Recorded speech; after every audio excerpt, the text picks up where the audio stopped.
Nazmul sir যে ঘন্টার পর ঘন্টা উনি এই আপনাদের জন্য ওনার ল্যাপটপ প্রজেক্টর, তারপরে ওনার ইউটিউবের চ্যানেল নিয়ে, এবং উনি অলরেডি অপারেট করতে হয়, উনি অপারেট করা ছাড়া জুমের এই বিষয়টা যেটা মানে পারচেজ করে অসংখ্য লোক নিয়ে করা যায় আনলিমিটেড টাইমের, যেটা সেটা অবশ্যই একজন হোস্টকে সার্বক্ষণিক দায়িত্বে থাকতে হয়।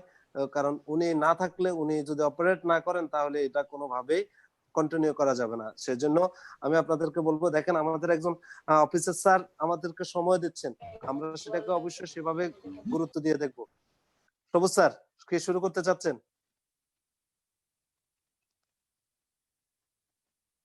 সবুজ স্যার, হুমায়ুন কবির সবুজ। জি জি, আসসালামু আলাইকুম বস। হ্যাঁ, কতক্ষণ লাগবে তোমার? আর তোমার কি নেটওয়ার্কে কোনো প্রবলেম আছে কিনা? আর সবচেয়ে ভালো হয় কি জানো, তুমি আজকে মানে লাইভে থাকো, হ্যাঁ, সরাসরি চেহারা দেখাও, তাতে আকর্ষণ বাড়ে। মানে তোমার চেহারা আমি ট্রেনটা থেকে আমি ভিডিওতে আসবো আর কি, ট্রেন থেকে একদম ফর্মালি ট্রেনিংটা করাবো আমরা। তো কারণ হচ্ছে কি না, আমি অনেকের সাথে অনেকে কথা বলতে চাচ্ছে, আমাদের স্যার যদি সামনে থাকতেন তাহলে কথার আমাদের আর একটু গুরুত্ব বাড়তো। হ্যাঁ, তো তুমি তুমি একটু সামনে ভিডিও নিয়ে কথা বলো, তাতে সবচেয়ে সুন্দর হয় এবং এটা আকর্ষণীয় হয়। বুঝতে পারছো কিনা? অসুবিধা নাই, তোমাকে একদম মানে ক্যাজুয়াল ড্রেস পরতে হবে এরকম না, মানে ওভাবে আসো, আসা আমার মনে হয় যে আমাকে কালকে অনেকেই বলছেন যে এটা খুব সুন্দর হবে। আর প্রোগ্রামটি কয়টায় শুরু করবা? আর তো মনে হয় আমাদের আরো কিছু লোক মনে অ্যাটেন্ড করার বাকি আছে, 15-20 জন বাকি আছে। আচ্ছা, আমরা না সেটা অ্যাটেন্ড করুক, আমরা অলরেডি বাকি আছে।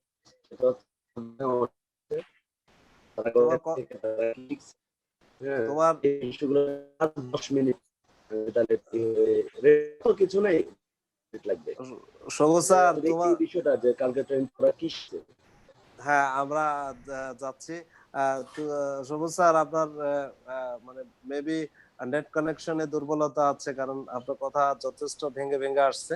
সো আপনাকে ওই দিকটাও নজর রাখতে হবে। যদি মোবাইল নেটওয়ার্ক ভালো হয় তাহলে, হ্যাঁ, মোবাইল নেটওয়ার্ক ভালো হলে মোবাইল নেটওয়ার্কে করেন, অথবা ওয়াইফাই হলে ওয়াইফাই। তো আপনি কি চাচ্ছেন যে আমরা কাউকে মানে শেয়ারিং দেওয়ার জন্য? অবশ্যই এটা লাগবেই। আচ্ছা, আমরা শেয়ারিং দিব। তো আমরা কাউকে ব্যক্তিগতভাবে না ডেকে, নাম মেনশন না করে আমরা জানতে চাই যে অলরেডি আমাদের ইউটিউব চ্যানেলের লিংক দিয়ে দিচ্ছে, আমরা ইউটিউবে চলে যেতে পারবো। তো সেক্ষেত্রে অলরেডি ইউটিউব লিংক দেওয়া আছে, আমরা ইউটিউবে যেতে পারি।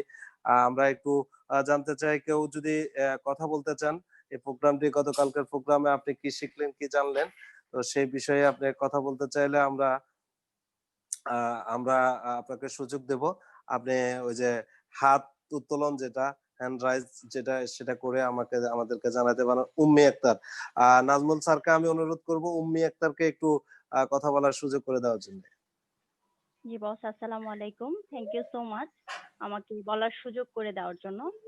তো আসলে সবসময় বসের ট্রেনিংটা আমরা সরাসরি করেছি, এর আগেও আমি করেছি, বাট আমার কাছে মনে হয়েছে যে এইভাবে আমাদের খুব বেশি ভালো লেগেছে।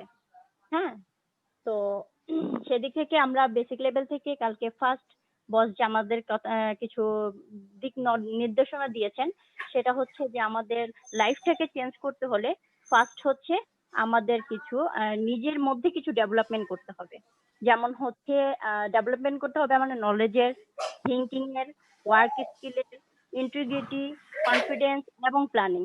হ্যাঁ, এগুলোর মাধ্যমে আমাদের নিজেদেরকে পরিবর্তন করতে হবে, ডেভেলপ করতে হবে। পাশাপাশি আমাদের রাখতে হবে বিলিফ এবং হচ্ছে dream, attitude, goal set up, planning, burning desire, non stop action. তো এগুলা এই 7টা স্টেপ এবং ফার্স্ট যে 6টা স্টেপ, এগুলা আমাদের মাঝে 100% করতে হবে। সেটা কখনো 99% থাকলেও হবে না। এবং হচ্ছে যে যাই বলুক না কেন কখনো ভেঙে পড়া যাবে না, ধৈর্য রেখে আমাদেরকে বিজনেসটা করে যেতে হবে। বিকজ আমাদের মাঝে এমন ভাবে ধৈর্য রাখতে হবে যে একটা আম গাছ এবং ধান গাছও যেমন বীজ বপন করার পরে আমরা ফলটার জন্য ওয়েট করে থাকি, ঠিক একইভাবে আমরা এভাবে লেগে থাকতে হবে বিজনেসের সাথে। এবং সর্বপ্রথম হচ্ছে বিলিভের ক্ষেত্রে আমাদের কোম্পানি, প্রোডাক্ট এবং আপলাইনের প্রতি 100% বিলিভ থাকতে হবে এবং টিমের মাধ্যমে আমাদের কাজটা করে যেতে হবে। পাশাপাশি হচ্ছে আমাদের অবশ্যই গোল সেট আপ থাকতে হবে প্রত্যেকটা জিনিসের সাথে, যে আমাদের র্যাঙ্কটা চেঞ্জ হচ্ছে কোন মাসে কত তারিখের মধ্যে আমি র্যাঙ্কটাকে চেঞ্জ করছি, এইভাবে প্রতিটা মানে গোল সেট আপ আপনাকে সেট করতে হবে। পাশাপাশি হচ্ছে আমাদের হার্ডওয়ার্কের মাধ্যমে আমাদের কখনো এভাবে ভাবা যাবে না যেন আমরা বসে বসে সফল হয়ে যাব। নিজেকে সবসময় কাজের সাথে নিয়োজিত রাখতে হবে। যে কোনো পরিস্থিতিতে আমার কোম্পানি যেভাবেই আমাকে কাজ করাক না কেন, এতদিন অফিস মাধ্যমে করেছি তাই বলে যে আমি অফিস মাধ্যমে অফিস মেনটেন করে আমাকে কাজ করতে হবে এমন কিছু নয়। যখন কোম্পানি যেই প্রোডাক্ট থাকুক যেভাবে আমাকে কাজ করাক না কেন সেই জায়গা থেকে সেই অবস্থান থেকে সেই কাজের সাথে নিজেকে নিয়োজিত করা। ওকে বস, থ্যাংক ইউ সো মাচ। এ ছিল আমাদের গেসেকালের যে বসের মানে ট্রেনিং এর অংশ, এবং আজকে আমরা জানবো যে 8টা বিষয়ের উপরে, যে 8টা বিষয় মানার কারণে বিজনেসে ভালো করছে এবং না মানার কারণে মানুষ বিফল হচ্ছে। তার মানে মোস্ট ইম্পর্টেন্ট আমাদের এই 8টা বিষয়।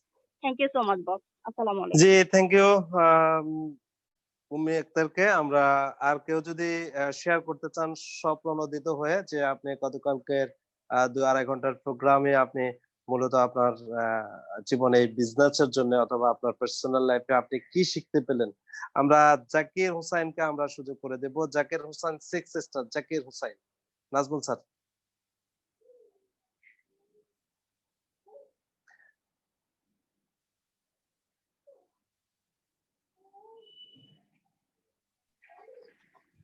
হ্যাঁ জাকির ভাই বলেন।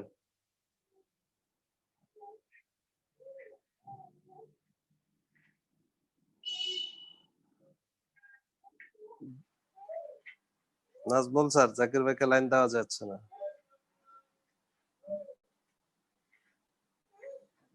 আচ্ছা, আমরা আওলাদ হোসেনের কি হাওলাদার নাকি শাকিল, শাকিল ভাই, আমরা শাকিল ভাইয়ের কথা শুনবো।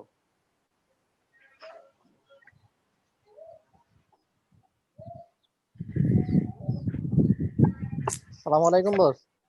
জি, ওয়ালাইকুম আসসালাম। জি বস, একটু প্রবলেম হয়েছিল তো সেই কারণে একটু লেট হলো। যে আমি শেয়ার করতেছি যে গতকালকে ট্রেনিং প্রোগ্রামটা থেকে আমি কি কি শিখলাম সেটা শেয়ারিং এর জন্য আমাকে সময় দেওয়া হয়েছে, ধন্যবাদ বস, সম্মানিত সিনিয়র লিডার এবং বসদেরকে। তো গতকালকে যে ট্রেনিং পার্টটা ছিল সেটা হচ্ছে mindset up and decision making. তো সেখানে প্রথমত আমাদের বস সম্মানিত ট্রেনার হুমায়ুন কবির সবুজ স্যার একটা জিনিস আমাদেরকে দেখালেন যে যে কোনো কাজ করতে গেলে শুধুমাত্র তিয়ানশিতেই নয়, আপনার জীবনে সফলতা অর্জনের জন্য আপনাকে মিনিমাম 7টা ধাপ অতিক্রম করে আপনাকে কাজটা করতে হবে, 7টা ধাপ মেনটেন করে। তার ভিতরে প্রথমেই বলা হচ্ছে বিলিভ, মানে বিশ্বাসের সাথে কাজটা করতে হবে, যে কোনো কাজ করতে হবে যে হ্যাঁ আমি কাজটা করতে পারবো এবং আমি সফল হবই হব। এই বিশ্বাসটা যখন নাকি আপনার ভেতরে থাকবে তখন আপনি সেখানে কাজটা করে খুব ভালোভাবে ইজিলি ভাবে আপনি সফল হতে পারবেন। তাছাড়া আপনি যত কাজই করেন না কেন, আপনি যদি পৃথিবীর সমস্ত কিছু করে ফেলেন, যদি আপনি বিশ্বাস না করেন যে আপনার দ্বারা কাজটা হবে না, তাহলে কাজটা কিন্তু আপনি করতে পারবেন না। তো বিলিভের ক্ষেত্রে সবচেয়ে বেশি আমাদের সম্মানিত ট্রেনার স্যার এই জিনিসটা গুরুত্ব দিয়েছেন।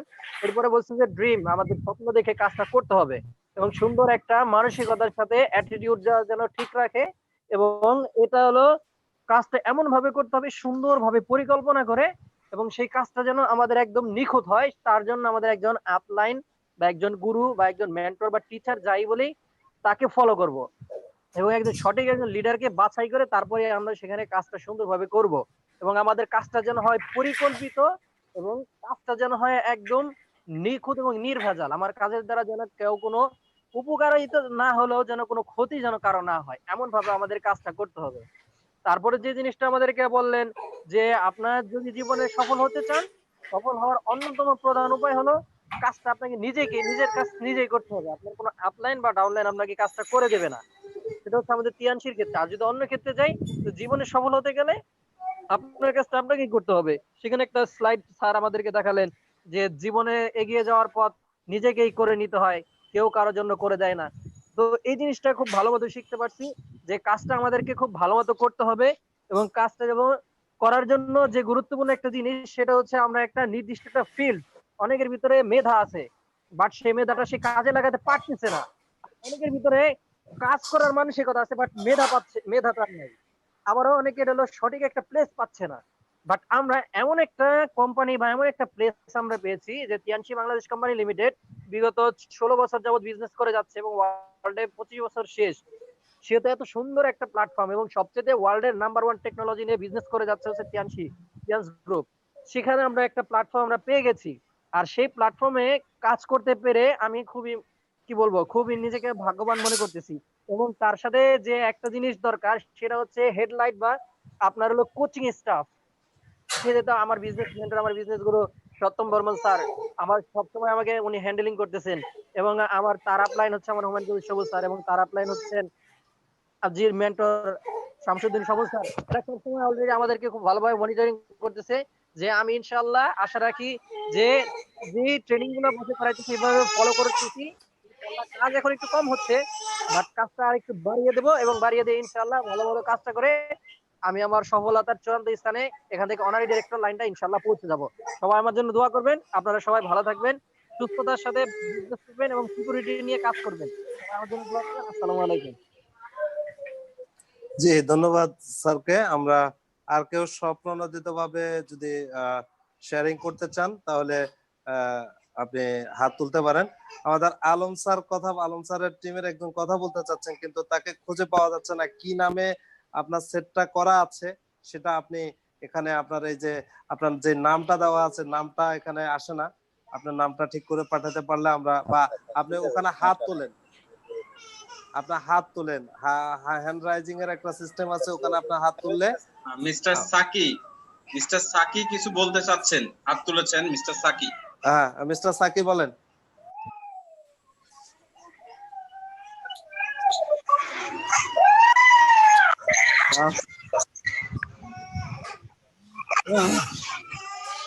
জি সাকি বলেন। সাকিল,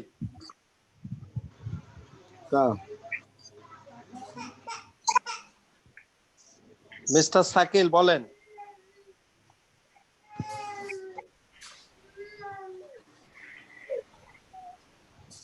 সাকিব না, আমি হলাদার শাকিল। আমাকে কি বলছেন? জি, আপনি কথা বলতে চাচ্ছেন, আপনার হাত তুলেছেন সাকিল। জি বলেন, আপনি কি কিছু বলবেন?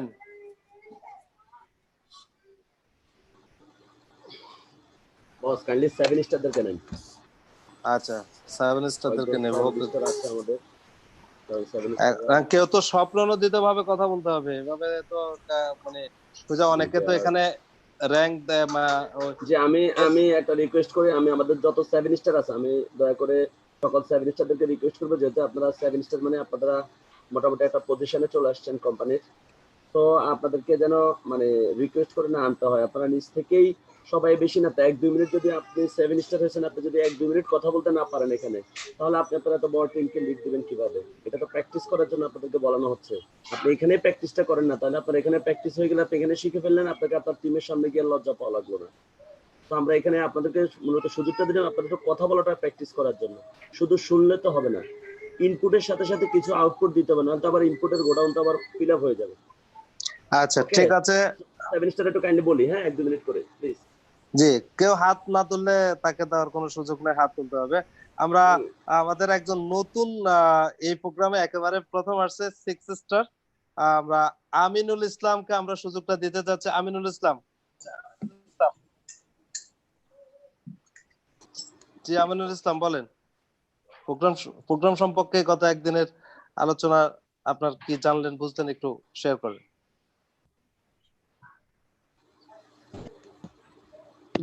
আসসালামু আলাইকুম। হ্যাঁ, ওয়ালাইকুম আসসালাম। সর্বপ্রথম মহান রব্বুল আলামিনের নিকট কৃতজ্ঞতা জ্ঞাপন করতেছি এই করোনা অবস্থায় আল্লাহ আমাকে এবং আমাদের সবাইকে সুস্থ রেখেছেন, আলহামদুলিল্লাহ। পাশাপাশি ধন্যবাদ জানাচ্ছি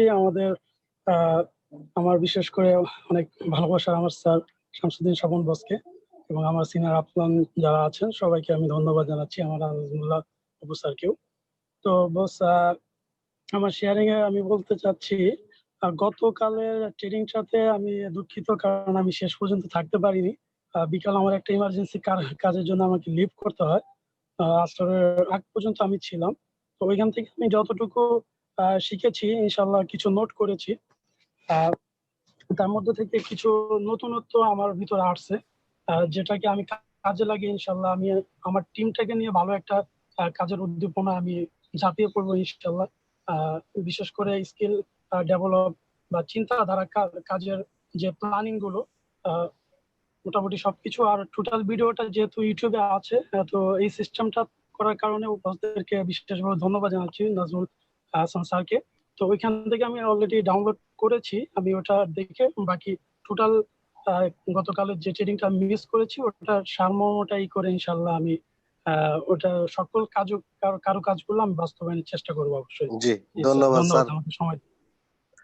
আমরা আমাদের হাত তুলেছেন শাহজাহান কবির এবং আব্দুর রাজ্জাক। আমরা আব্দুর রাজ্জাকের কাছে চলে যাচ্ছি। আব্দুর রাজ্জাক, আপনি কথা বলেন।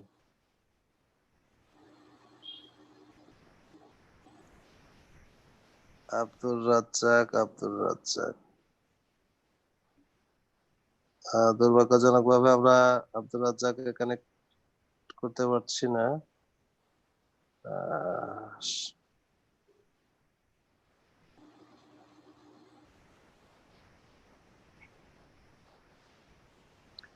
সবুজ স্যার রেডি হলে বলেন।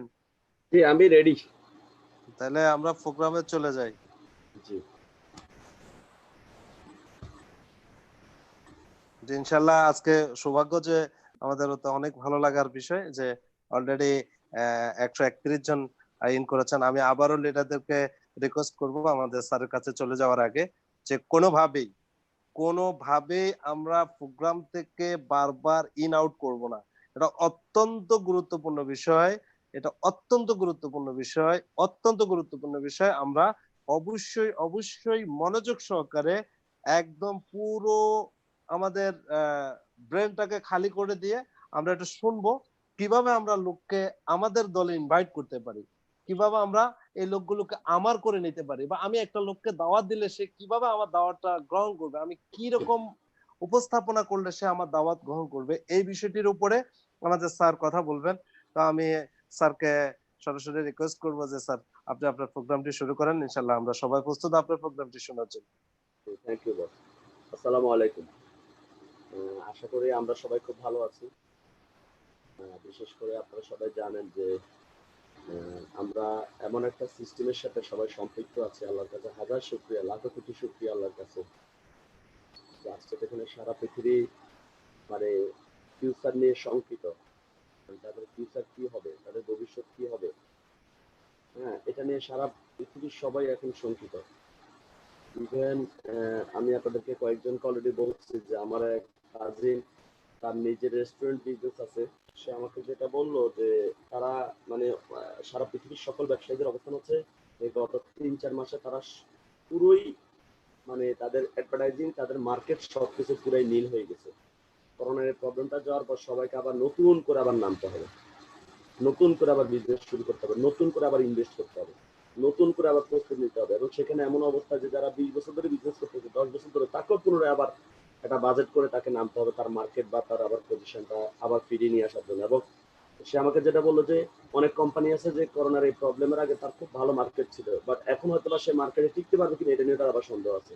যদি সে পুনরায় আবার চ্যালেঞ্জে এগিয়ে যেতে পারে তাহলে সে টিকবে, আর নাহলে সে হারিয়ে যাবে।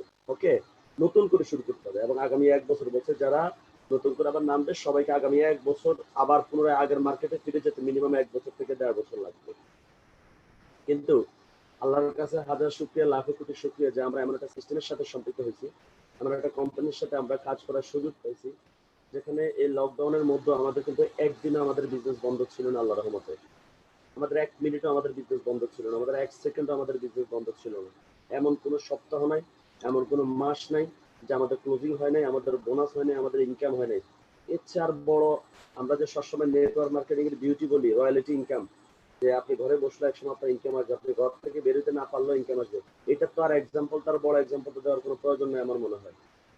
2-3 মাস লকডাউন হওয়ার পরে আমাদের অনেক লিডার 7 স্টার 8 স্টার আমার টিমের আমি দেখছি আমার একজন 8 স্টার মানে মানে আমার কয়েকজন 8 স্টার 7 স্টার 15,000 20,000 25,000 30,000 টাকা পর্যন্ত তারা বোনাস আর্ন করছে এই লকডাউনে। তার মানে কি? তার মানে এখান থেকে আমরা যেটা বুঝতে পারলাম যে আমাদের লাইফটা আসলে স্টেবল একটা পর্যায়ে চলে আসছে, সিকিউর একটা জায়গা অলরেডি। আমরা যারা 7 স্টার 8 স্টার আমরা বলতে পারি যে হ্যাঁ আমাদের লাইফটা মোটামুটি একটা সিকিউর একটা জায়গা আমাদের চলে আসছে।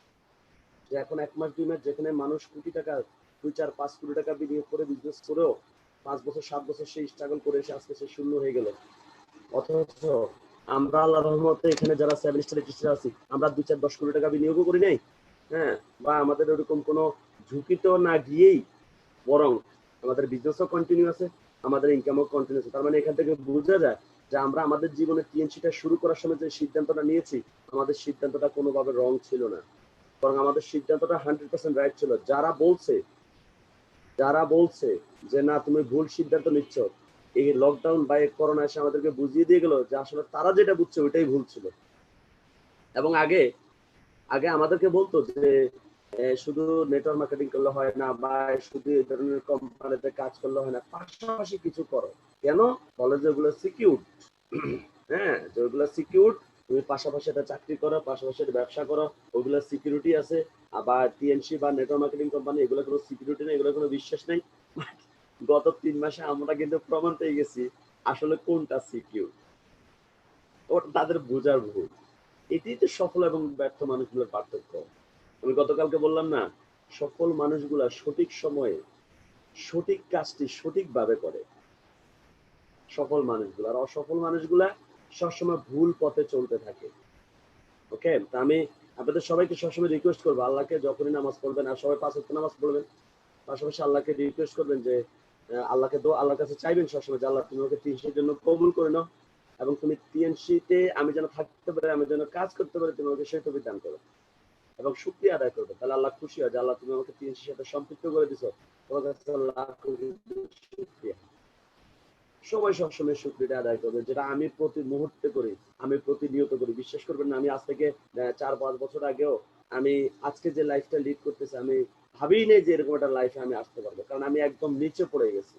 মানে আমি গত 3-4 দিন আগে আমার রিলেটিভকে বলতেছিলাম যে 2016 সালে আমি যদি টিএনসিটাকে না পেতাম আজকে হয়তো আমার অস্তিত্ব বিলীন হয়ে যেত, আমি বাঁচতাম কিনা এটা সন্দেহ আছে। আমার এক ফ্রেন্ডকে বলতেছিলাম, আমি আবার কখনো আমার পেছনকে বলি না, আমি সব কথা শেয়ার করি সবার সাথে, অকপটে আমি শেয়ার করি। আমি বলছিলাম যদি আমি টিএনসিটা 2016 সালে না পেতাম, আমি যে পরিমাণ মেন্টাল স্ট্রেসে ছিলাম, আমার ফিনান্সিয়াল অবস্থাটা যতটা নড়বড়ে ছিল, আমার পারিবারিক অবস্থা যতটা ক্রাইসিসে ছিল, বা আমার যে অবস্থান ছিল, আমার এতদিনে ডায়াবেটিস, প্রেশার, আমার চুল সব পড়ে যেত, আমি ধরেন এখন যে অবস্থা বুড়ো হয়ে যেতাম, ধরেন বয়সের চেয়েও দ্বিগুণ হতে আমাকে দেখতে লাগতো, কারণ মেন্টাল স্ট্রেসে মানসিক টেনশনে আমি অসুস্থ হয়ে পড়তাম। আল্লাহর কাছে হাজার শুকরিয়া, লাখ কোটি শুকরিয়া যে আল্লাহ আমাকে ওই জায়গা থেকে আজকে আমাকে এই পর্যায়ে নিয়ে আসছে।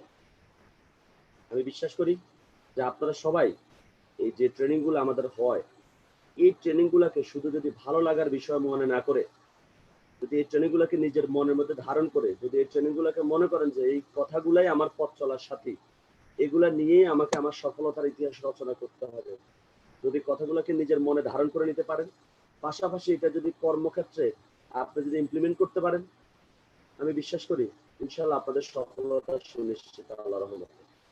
ওকে, কারণ আমি নেটওয়ার্ক মার্কেটিং আমি যে ট্রেনিং গুলো করাচ্ছি এগুলাই মূলত বেসিক ট্রেনিং, এগুলাই মূল ট্রেনিং। এই বিষয়গুলোই আপনার মাথা থাকলে আপনি এখানে ভালো করতে পারবেন। তো আমি গতকালকে যে বিষয়গুলো নিয়ে আলোচনা করছি আমি বিষয়গুলো আবার একটু হাইলাইট করতেছি। সেটা হচ্ছে আমি প্রথমে আপনাদেরকে যেটা বললাম যে জীবন ও জীবিকার প্রয়োজনে আমাদেরকে কোথাও না কোথাও কাজ করতে হবে, এটা কনফার্ম। এবং যত কাজই আমরা পৃথিবীতে করি না এটার পেছনে যে উদ্দেশ্যটা থাকে সেটা হচ্ছে সফল হওয়া। আমরা সবাই সফল হতে চাই, আমরা সবাই সুখী হতে চাই। একজন চাকরিজীবী সে কাজ করে, সেও সফল এবং সুখী হওয়ার জন্য কাজ করে। একজন ব্যবসায়ী সেও সফল এবং সুখী হওয়ার জন্য, প্রত্যেকটা মানুষ সফল এবং সুখী হওয়ার জন্য কাজ করে। এখন আপনি আপনার জীবনে আপনি যত মেধাবী হন, আপনি যত যোগ্যতা সম্পন্নই হন না কেন, সফল হওয়ার জন্য যে জিনিসটা সবার আগে লাগবে সেটা হচ্ছে সফল হওয়ার একটা রাস্তা আপনাকে সিলেকশন করে নিতে হবে। কারণ আপনি কখনো সিলেটের রাস্তায় চলে কখনো আপনি চট্টগ্রাম খুঁজে পাবেন না, আপনাকে চট্টগ্রামের রাস্তা গিয়েই চট্টগ্রামটা খুঁজে নিতে হবে। তাহলে অসফল রাস্তায় চলে কখনো আপনি সফল হতে পারবেন না। যেটা টম হপকিন্স বলছে যে সফলতার জন্য আজকে আগে আপনাকে ঠিক করতে হবে যে আসলে আপনি কি চান, যেটা চাচ্ছেন সেটা কোথায় আছে, সেটাকে সিলেকশন করতে হবে। সিলেকশন করে আপনাকে ওই রাস্তাটাতে নিজের মধ্যে 6টা জিনিসের ডেভেলপমেন্ট করার জন্য আপনাদেরকে বলছি। নিজের পার্সোনাল ডেভেলপমেন্ট। আপনাদের মনে আছে কিনা আমি কি কি বলছিলাম? মনে আছে আপনাদের? Develop your knowledge, develop your thinking, develop your work skill, হ্যাঁ, ডেভেলপ ইউর প্ল্যানিং, হ্যাঁ, মনে আছে কথাগুলো? যে এই বিষয়গুলোর আপনার মধ্যে কি করতে হবে? ডেভেলপমেন্ট করাতে হবে। কারণ টিএনসি বেস্ট, টিএনসির product best, TNC system best, সবকিছু বেস্ট হওয়ার পরে আপনি ফেল করবেন যদি আপনি বেস্ট না হন।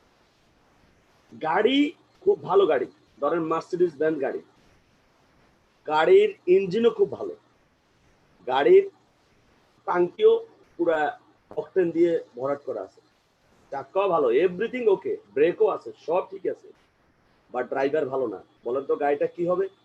কিছুক্ষণ পরে গাড়িটা কিন্তু রাস্তা থাকবে না, স্টার্ট দেওয়ার পর দেখবেন গাড়ি খাবে। ঠিক একই রকম TNC best, TNC product best, TNC system best, আপনার আপলাইন বেস্ট, আপনার টিম বেস্ট, বাট যদি আপনি বেস্ট না হতে পারেন, যদি আপনি নিজের মধ্যে যোগ্যতাগুলো অর্জন না করতে পারেন, সবকিছু বেস্ট হওয়ার পর আপনি ফেল করবেন, because you are not best. তো যদি আপনি আপনার লাইফে সফল হতে চান, সবার আগে যে বিষয়টা আপনার লাগবে সেটা হচ্ছে আপনার নিজেকে ডেভেলপ করতে। আর আমি যে বিষয়গুলো বলছি এই বিষয়গুলোর উপরে সবার আগে নিজের ডেভেলপমেন্টটা তৈরি করতে হবে যদি আপনি আপনার জীবনে সফল হতে চান। এরপরে কি বললাম?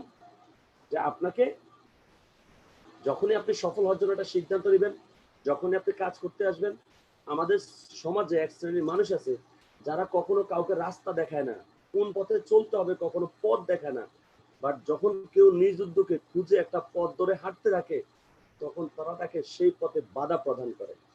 তাদের কাজই হচ্ছে বাধা দেওয়া, কারণ তার আর অন্য কোনো কাজ নেই, হয় সে বেকার, নাহলে সে এমন কোনো কাজ করে যে কাজ দিয়ে জীবনে কোনো কিছু অর্জন করা যাবে না, এটা সে বুঝে ফেলছে। এই জন্য সে চায় না যে তার সমাজের আরেকজন ব্যক্তি সেই জিনিসটা অর্জন করুক, যার জন্য তারা আমাদেরকে বাধা দেয়। তো এই জন্য আমি বললাম যে পৃথিবীতে সমালোচনার সম্মুখীন হয় নাই সফল হয়েছে, বা পৃথিবীতে বাধার সম্মুখীন হয় নাই সফল হয়েছে একজন মানুষের খুঁজে পাওয়া যাবে না, বরং প্রত্যেকটা সফল মানুষই বাধা ফেস করে তাকে সফল হওয়া লাগছে। এই যে মেসি, আজকে মেসি যে মেসি হলো, আজকে নেইমার যে নেইমার হলো, আচ্ছা আপনাদের কি মনে হয় যে মেসি যখন ফুটবলটা নিয়ে মাঠে নামছে তখন তার বিরোধী দলের সকল প্লেয়ার তাকে রিকোয়েস্ট করছে, জি স্যার আসেন, আমরা সবাই, আপনি সিনিয়র বড় ভাই আসছেন গোল দেওয়ার জন্য, আপনাকে একটা সুযোগ করে দিচ্ছে, আপনি আমাদেরকে 4-5টা গোল দিয়ে দেন, এরকম করছে? নাকি মেসিকে 12 জন প্লেয়ারে 24 বার করে ব্লক করছে সে যেন গোল না দিতে পারে, 12 জন প্লেয়ারে 50 বার বাধা প্রদান করছে, পারানে তার গেঞ্জি টান ধরে জার্সি টান দিয়ে ধরে রাখছে, তাকে লাথি মারছে, তাকে ধাক্কা দিয়ে ফেলে দিচ্ছে, বিভিন্ন ভাবে বাধা দিচ্ছে। আমি এমন ফুটবল খেলা দেখছি যে তাদের এত জোরে ধাক্কা মারছে বা তার হাতের এমন জোরে থাপ্পড় খাইছে যে তার পেটে রক্তই বের হয়ে গেছে। তাহলে সকল বাধা ফেস করে নেইমার যখন গোলটা দিছে, মেসি যখন গোলটা দিছে, তখনই নেইমার হয়েছে, তখনই মেসি হয়েছে। এখন মাঠে কিন্তু মেসি একা নামে নাই, অসংখ্য প্লেয়ার নামছে, বাট মেসি হয়েছে কেন? সে সকল বাধা ফেস করে সে সামনে যেতে পারছে, গোল দিতে পারছে, জন্য সে মেসি হয়েছে। আর যারা সকল বাধা ফেস করে সামনে যেতে পারে নাই তারা মেসি হতে পারে নাই। ঠিক একই রকম টিএনসিতে এরকম অসংখ্য মানুষ জয়েন করছে সফল হওয়ার জন্য, বাট বহু লোক সফল হতে পারে না। এর অন্যতম কারণ ছিল যে তারা এই বাধাগুলোর কাছে তারা হেরে গেছে, তারা বাধা গুলোকে ফেস করে তারা সামনে যেতে পারে নাই। আপনাদের সবাইকে আমি এখনো বলতেছি, আপনাদের কি মনে হয় যে কামরুজ্জামান বসে সোনার চামচ মুখে দিয়ে এসে টিএনসি রানার ডিরেক্টর হয়ে গেছে? আপনাদের কি মনে হয় যে শামসুদ্দিন স্বপন বস সোনার চামচ মুখে দিয়ে এসে স্টার গোল্ডেন লাইন হয়ে গেছে? না, অসংখ্য বাধা তারাও ফেস করছে, এবং তারা যে বাধাগুলো ফেস করছে আপনি হয়তো বা তার চেয়ে কম বাধা ফেস করবেন বা তার চেয়ে ভালো বাধা ফেস করবেন। যাই করেন না কেন, যাই করেন না কেন, আপনি যদি বাধাগুলোকে ফেস করে টিকে থাকতে পারেন, সামনে যেতে পারেন, তাহলে আপনি সফলতার সন্ধানটা আপনি পাবেন। কারণ সফলতার রাস্তা কখনো স্মুথ হয় না, সফলতার রাস্তাটা সবসময় কণ্টকাকীর্ণ হয়, বাধায় পরিপূর্ণ হয়, কাঁটায় পরিপূর্ণ হয়। যদি সফলতার রাস্তা স্মুথই হতো তাহলে পৃথিবীর 100 ভাগ মানুষ সফল হয়ে যেত, 95% মানুষ ব্যর্থ হতো না, মাত্র 5 ভাগ মানুষ সফল হতো না। বাধা থাকে বলেই অধিকাংশ মানুষ ব্যর্থ হয়, আর যারা এই বাধাকে ফেস করে সামনে যেতে পারে তারাই সফল হয়। আর আপনারা যেন বাধাটাকে ফেস করে সামনে যেতে পারেন, সেজন্য আমি বলছি যে আপনাদের নিজের মধ্যে 7টা বিষয় ডেভেলপমেন্ট করাতে হবে যদি জীবনে সফল হতে চান। নিজের মধ্যে ডেভেলপ করাতে হবে, একই সাথে আপনার টিমের প্রত্যেকটা ডিস্ট্রিবিউটরের মধ্যে 7টা বিষয় ডেভেলপমেন্ট নিয়ে আসতে হবে। কারণ আপনার টিমে একটা মানুষ যখন জয়েন করবে, সে একটা মানুষ হিসেবে জয়েন করে, বাট তাকে মানব সম্পদে রূপান্তরিত করার দায়িত্বটা হচ্ছে আপনি।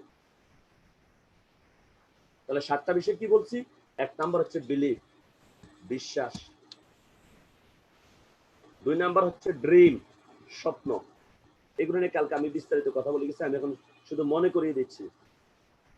আপনাকে 1 নাম্বার করতে হবে বিশ্বাস, 2 নাম্বার করতে হবে দেখতে হবে একটা ড্রিম, স্বপ্ন।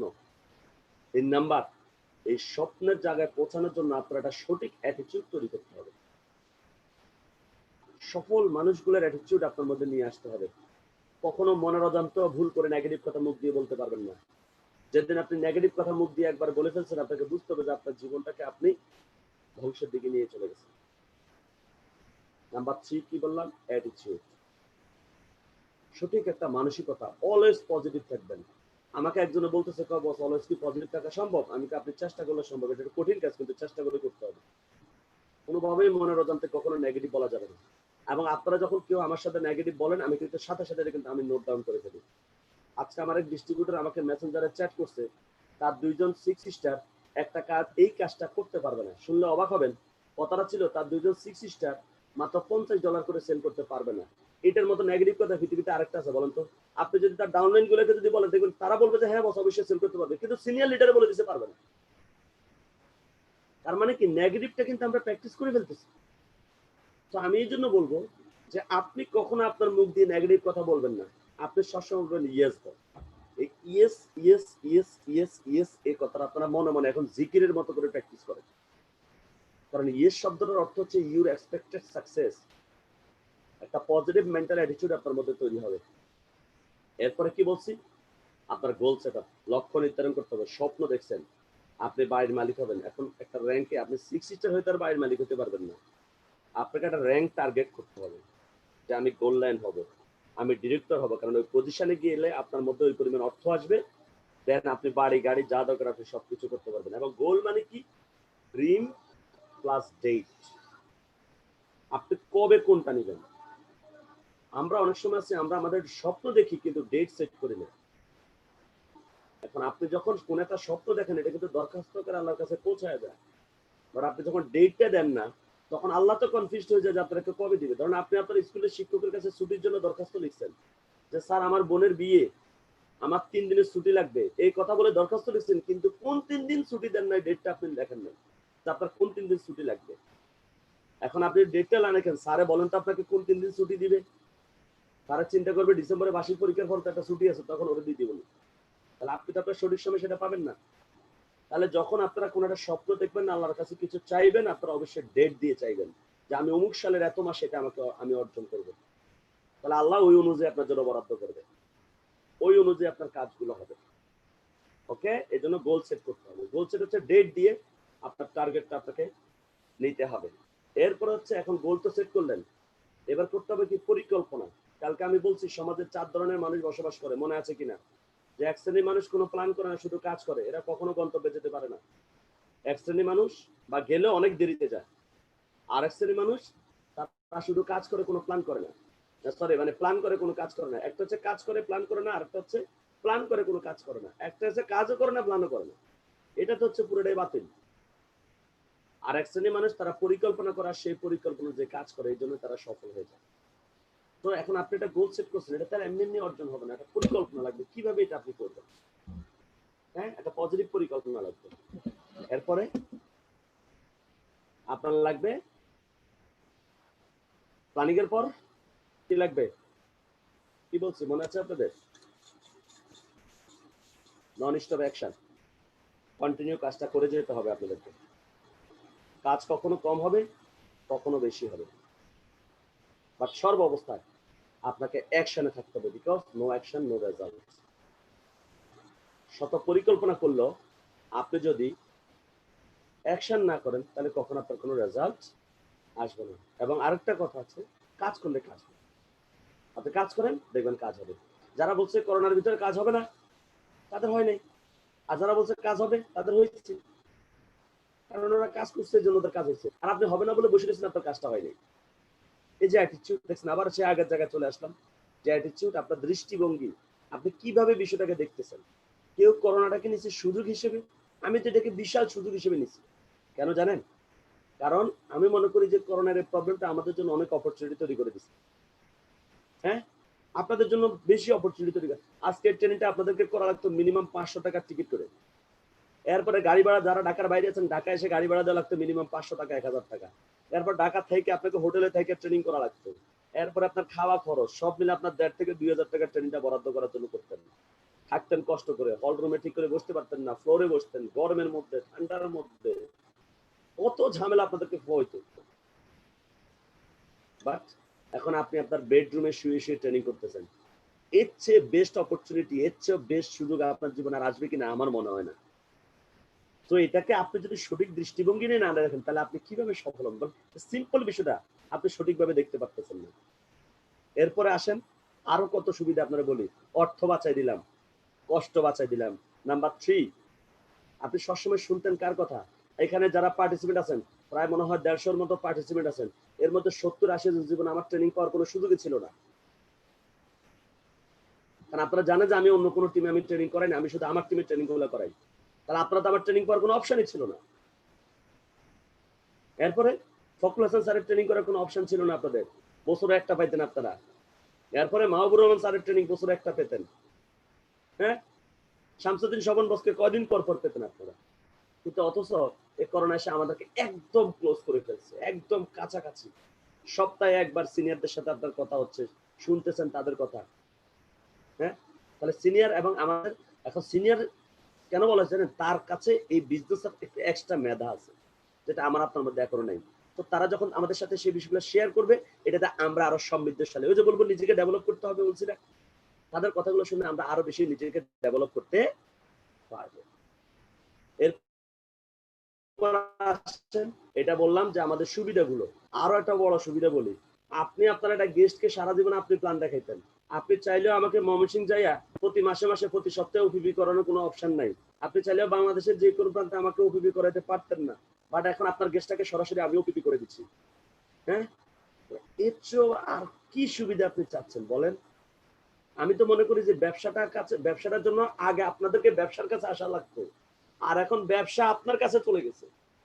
আপনাকে এখন কষ্ট করে ব্যবসার কাছে আসা লাগে না, ব্যবসা আপনার ঘরে চলে গেছে আপনাকে সাপোর্ট দেওয়ার জন্য। এরপর আসেন, এই যে জুম সিস্টেমটা চালু হওয়ার কারণে শুধু বাংলাদেশ না, আপনি সারা বিশ্বে, আমাদের এই করোনার ভিতরে আমার মালয়েশিয়া থেকে আমার টিমের ডিস্ট্রিবিউটর জয়েন করছে, সৌদি আরব থেকে আমার টিমের ডিস্ট্রিবিউটর জয়েন করছে, তারা জুমের ওপিবি দেখে জয়েন করছে। অথচ এই লোকটা দেখা গেছে যার আন্ডারে জয়েন করছে, সেই লোকটার গত 2 বছর ধরে চিনি, কিন্তু জুম সিস্টেমটা না হওয়ার কারণে, করোনা প্রবলেমটা না আসার কারণে জুম ট্রেনিং এ শুরু হয় না, সে সুযোগটা পায় নাই। বাট এই সুযোগে সে কিন্তু কাজটা ঠিকই করে ফেলছে। হ্যাঁ, তার মানে কি?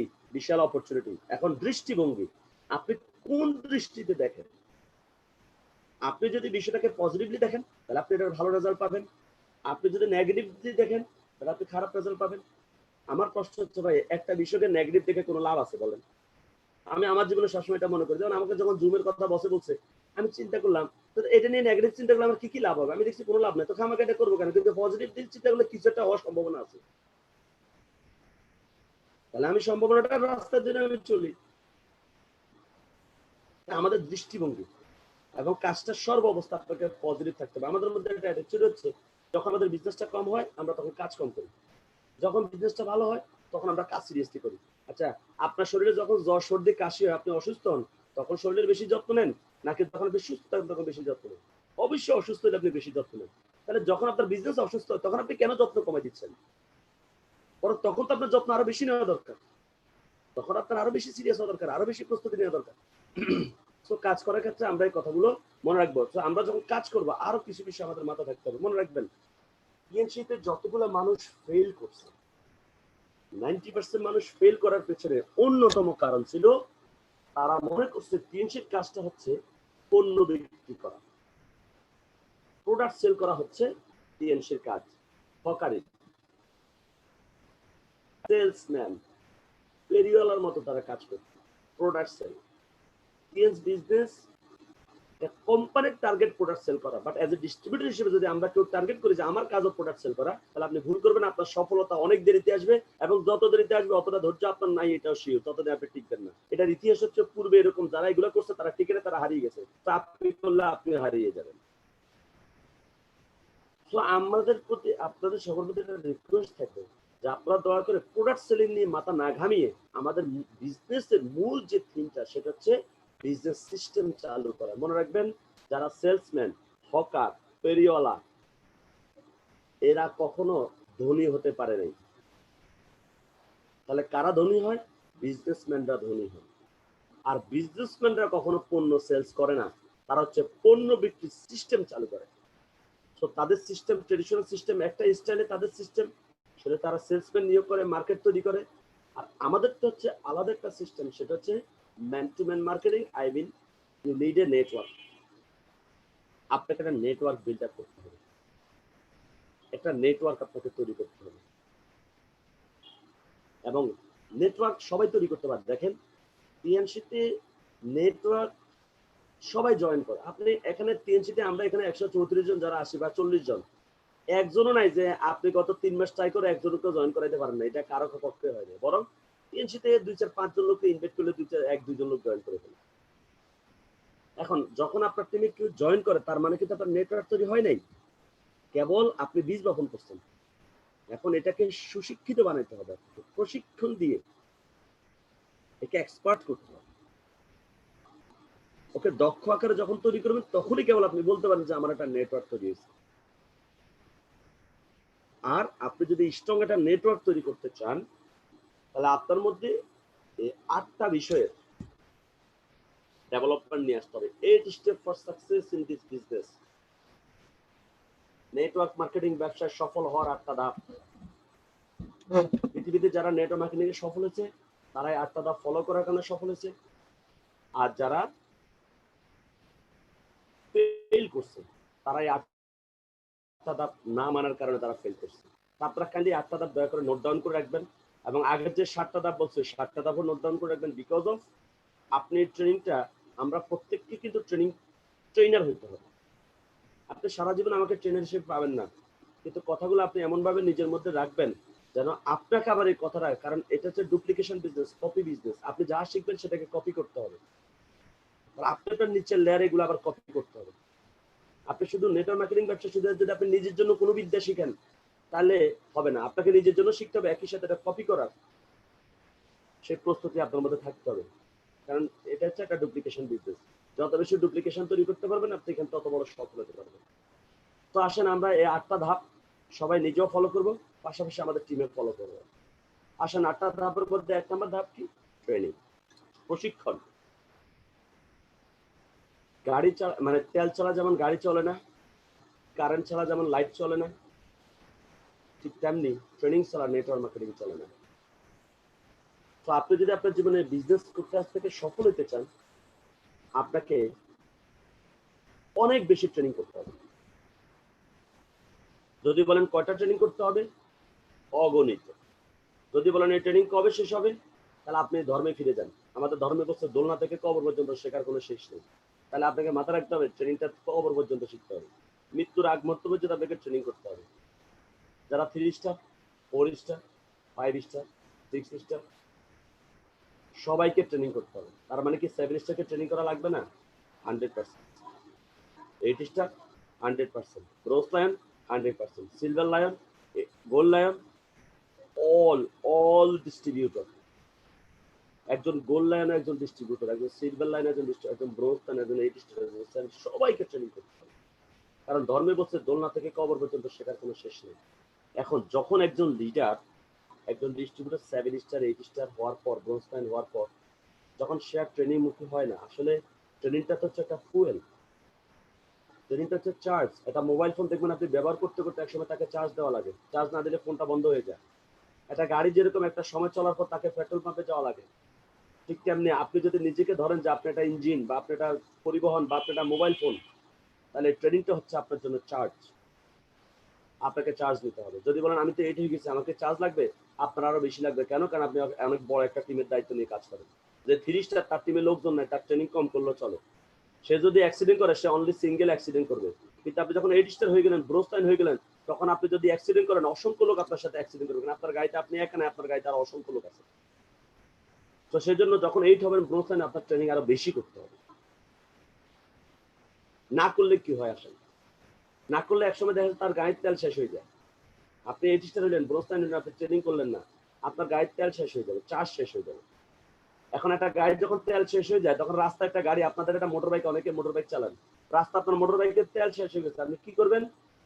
গাড়ি তো চলবে না, কি করবেন? নেমে ঠেলবেন, ঠেলে ঠেলে নিবেন। কারণ ঠেলে নেওয়া কি এত সহজ? তো যারা এরকম ট্রেনিং করে না, তারা একসময় ব্যবসাটা আর করে না, ব্যবসাটা ঠেলে ঠেলতে যেতে ক্লান্ত হয়ে যায়। একটা পর্যায়ে সে রাস্তায় বসে যায়, কারণ সে তো ক্লান্ত, তার তো তেল শেষ, সে এতক্ষণ ব্যবসাটা ঠেলছে, ব্যবসা করে নাই। তো ঠেলতে ঠেলতে তার চার্জ শেষ হয়ে গেছে, নিজেরই এবার চার্জ শেষ। এতদিন ছিল গাড়ির চার্জ শেষ, এবার নিজের চার্জ শেষ। এদিকে তার সাথে যারা ছিল, তার আপলাইন বা তার ডাউনলাইন, তারা ওভারকাম করে তারা সামনে চলে গেছে। একটা পর্যায়ে সে ভুল পথে ধাবিত হয়।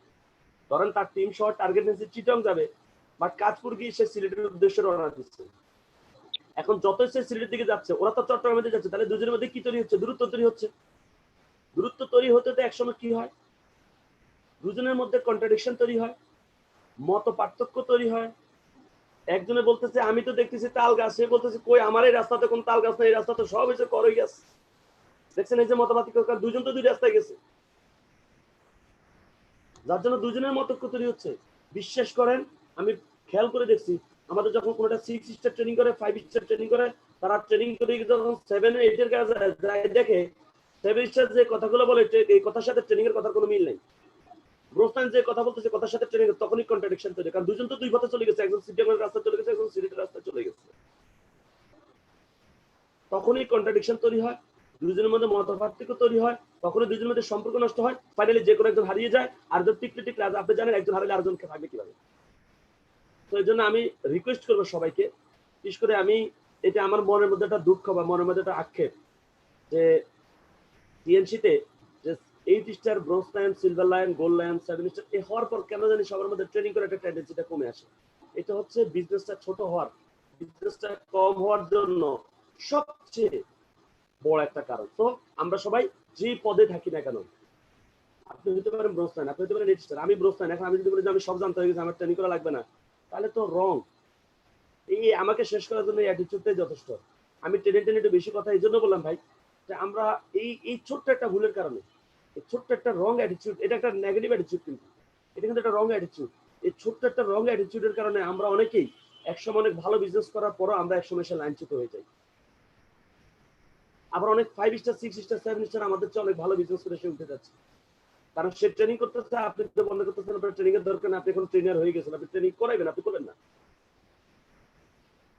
তো আমরা সবাই বেশি বেশি ট্রেনিং মুখী হবো। সো আর যারা 3 স্টার 4 স্টার আছেন, আমি যেহেতু 8 স্টার 7 স্টার সিনিয়রদেরকে বলছি, তো আপনাদের জন্য পরিস্থিতি কি এটা আপনার বুঝতে হবে। আপনি তাহলে রেড অ্যালার্টে আছেন, আপনার ট্রেনিং এর উপরে আপনার থাকতে হবে। আপনি 6 দিন ট্রেনিং করবেন, একদিন কাজ করবেন। যারা 3 স্টার 4 স্টার 5 স্টার, কাজ করবেন কম, ট্রেনিং করবেন বেশি। আপনি বেশি বেশি যখনই ট্রেনিং হবে সবাই ট্রেনিং এ ঢুকবেন। আমরা আপনাদেরকে ডেকে ডেকে আনবো কেন ভাই, আসেন আসেন আসেন আসেন। হ্যাঁ, আপনি তো নিজ থেকে আমাদের কাছে ট্রেনিং খোঁজার কথা। আপনার মধ্যে সফল হওয়ার জন্য এই জ্ঞানের ক্ষুধা থাকতে হবে, মনে রাখবেন। আপনি যত বেশি জ্ঞানের ক্ষুধা থাকবে আপনার মধ্যে, আপনি জীবনে তত বড় হতে পারবেন।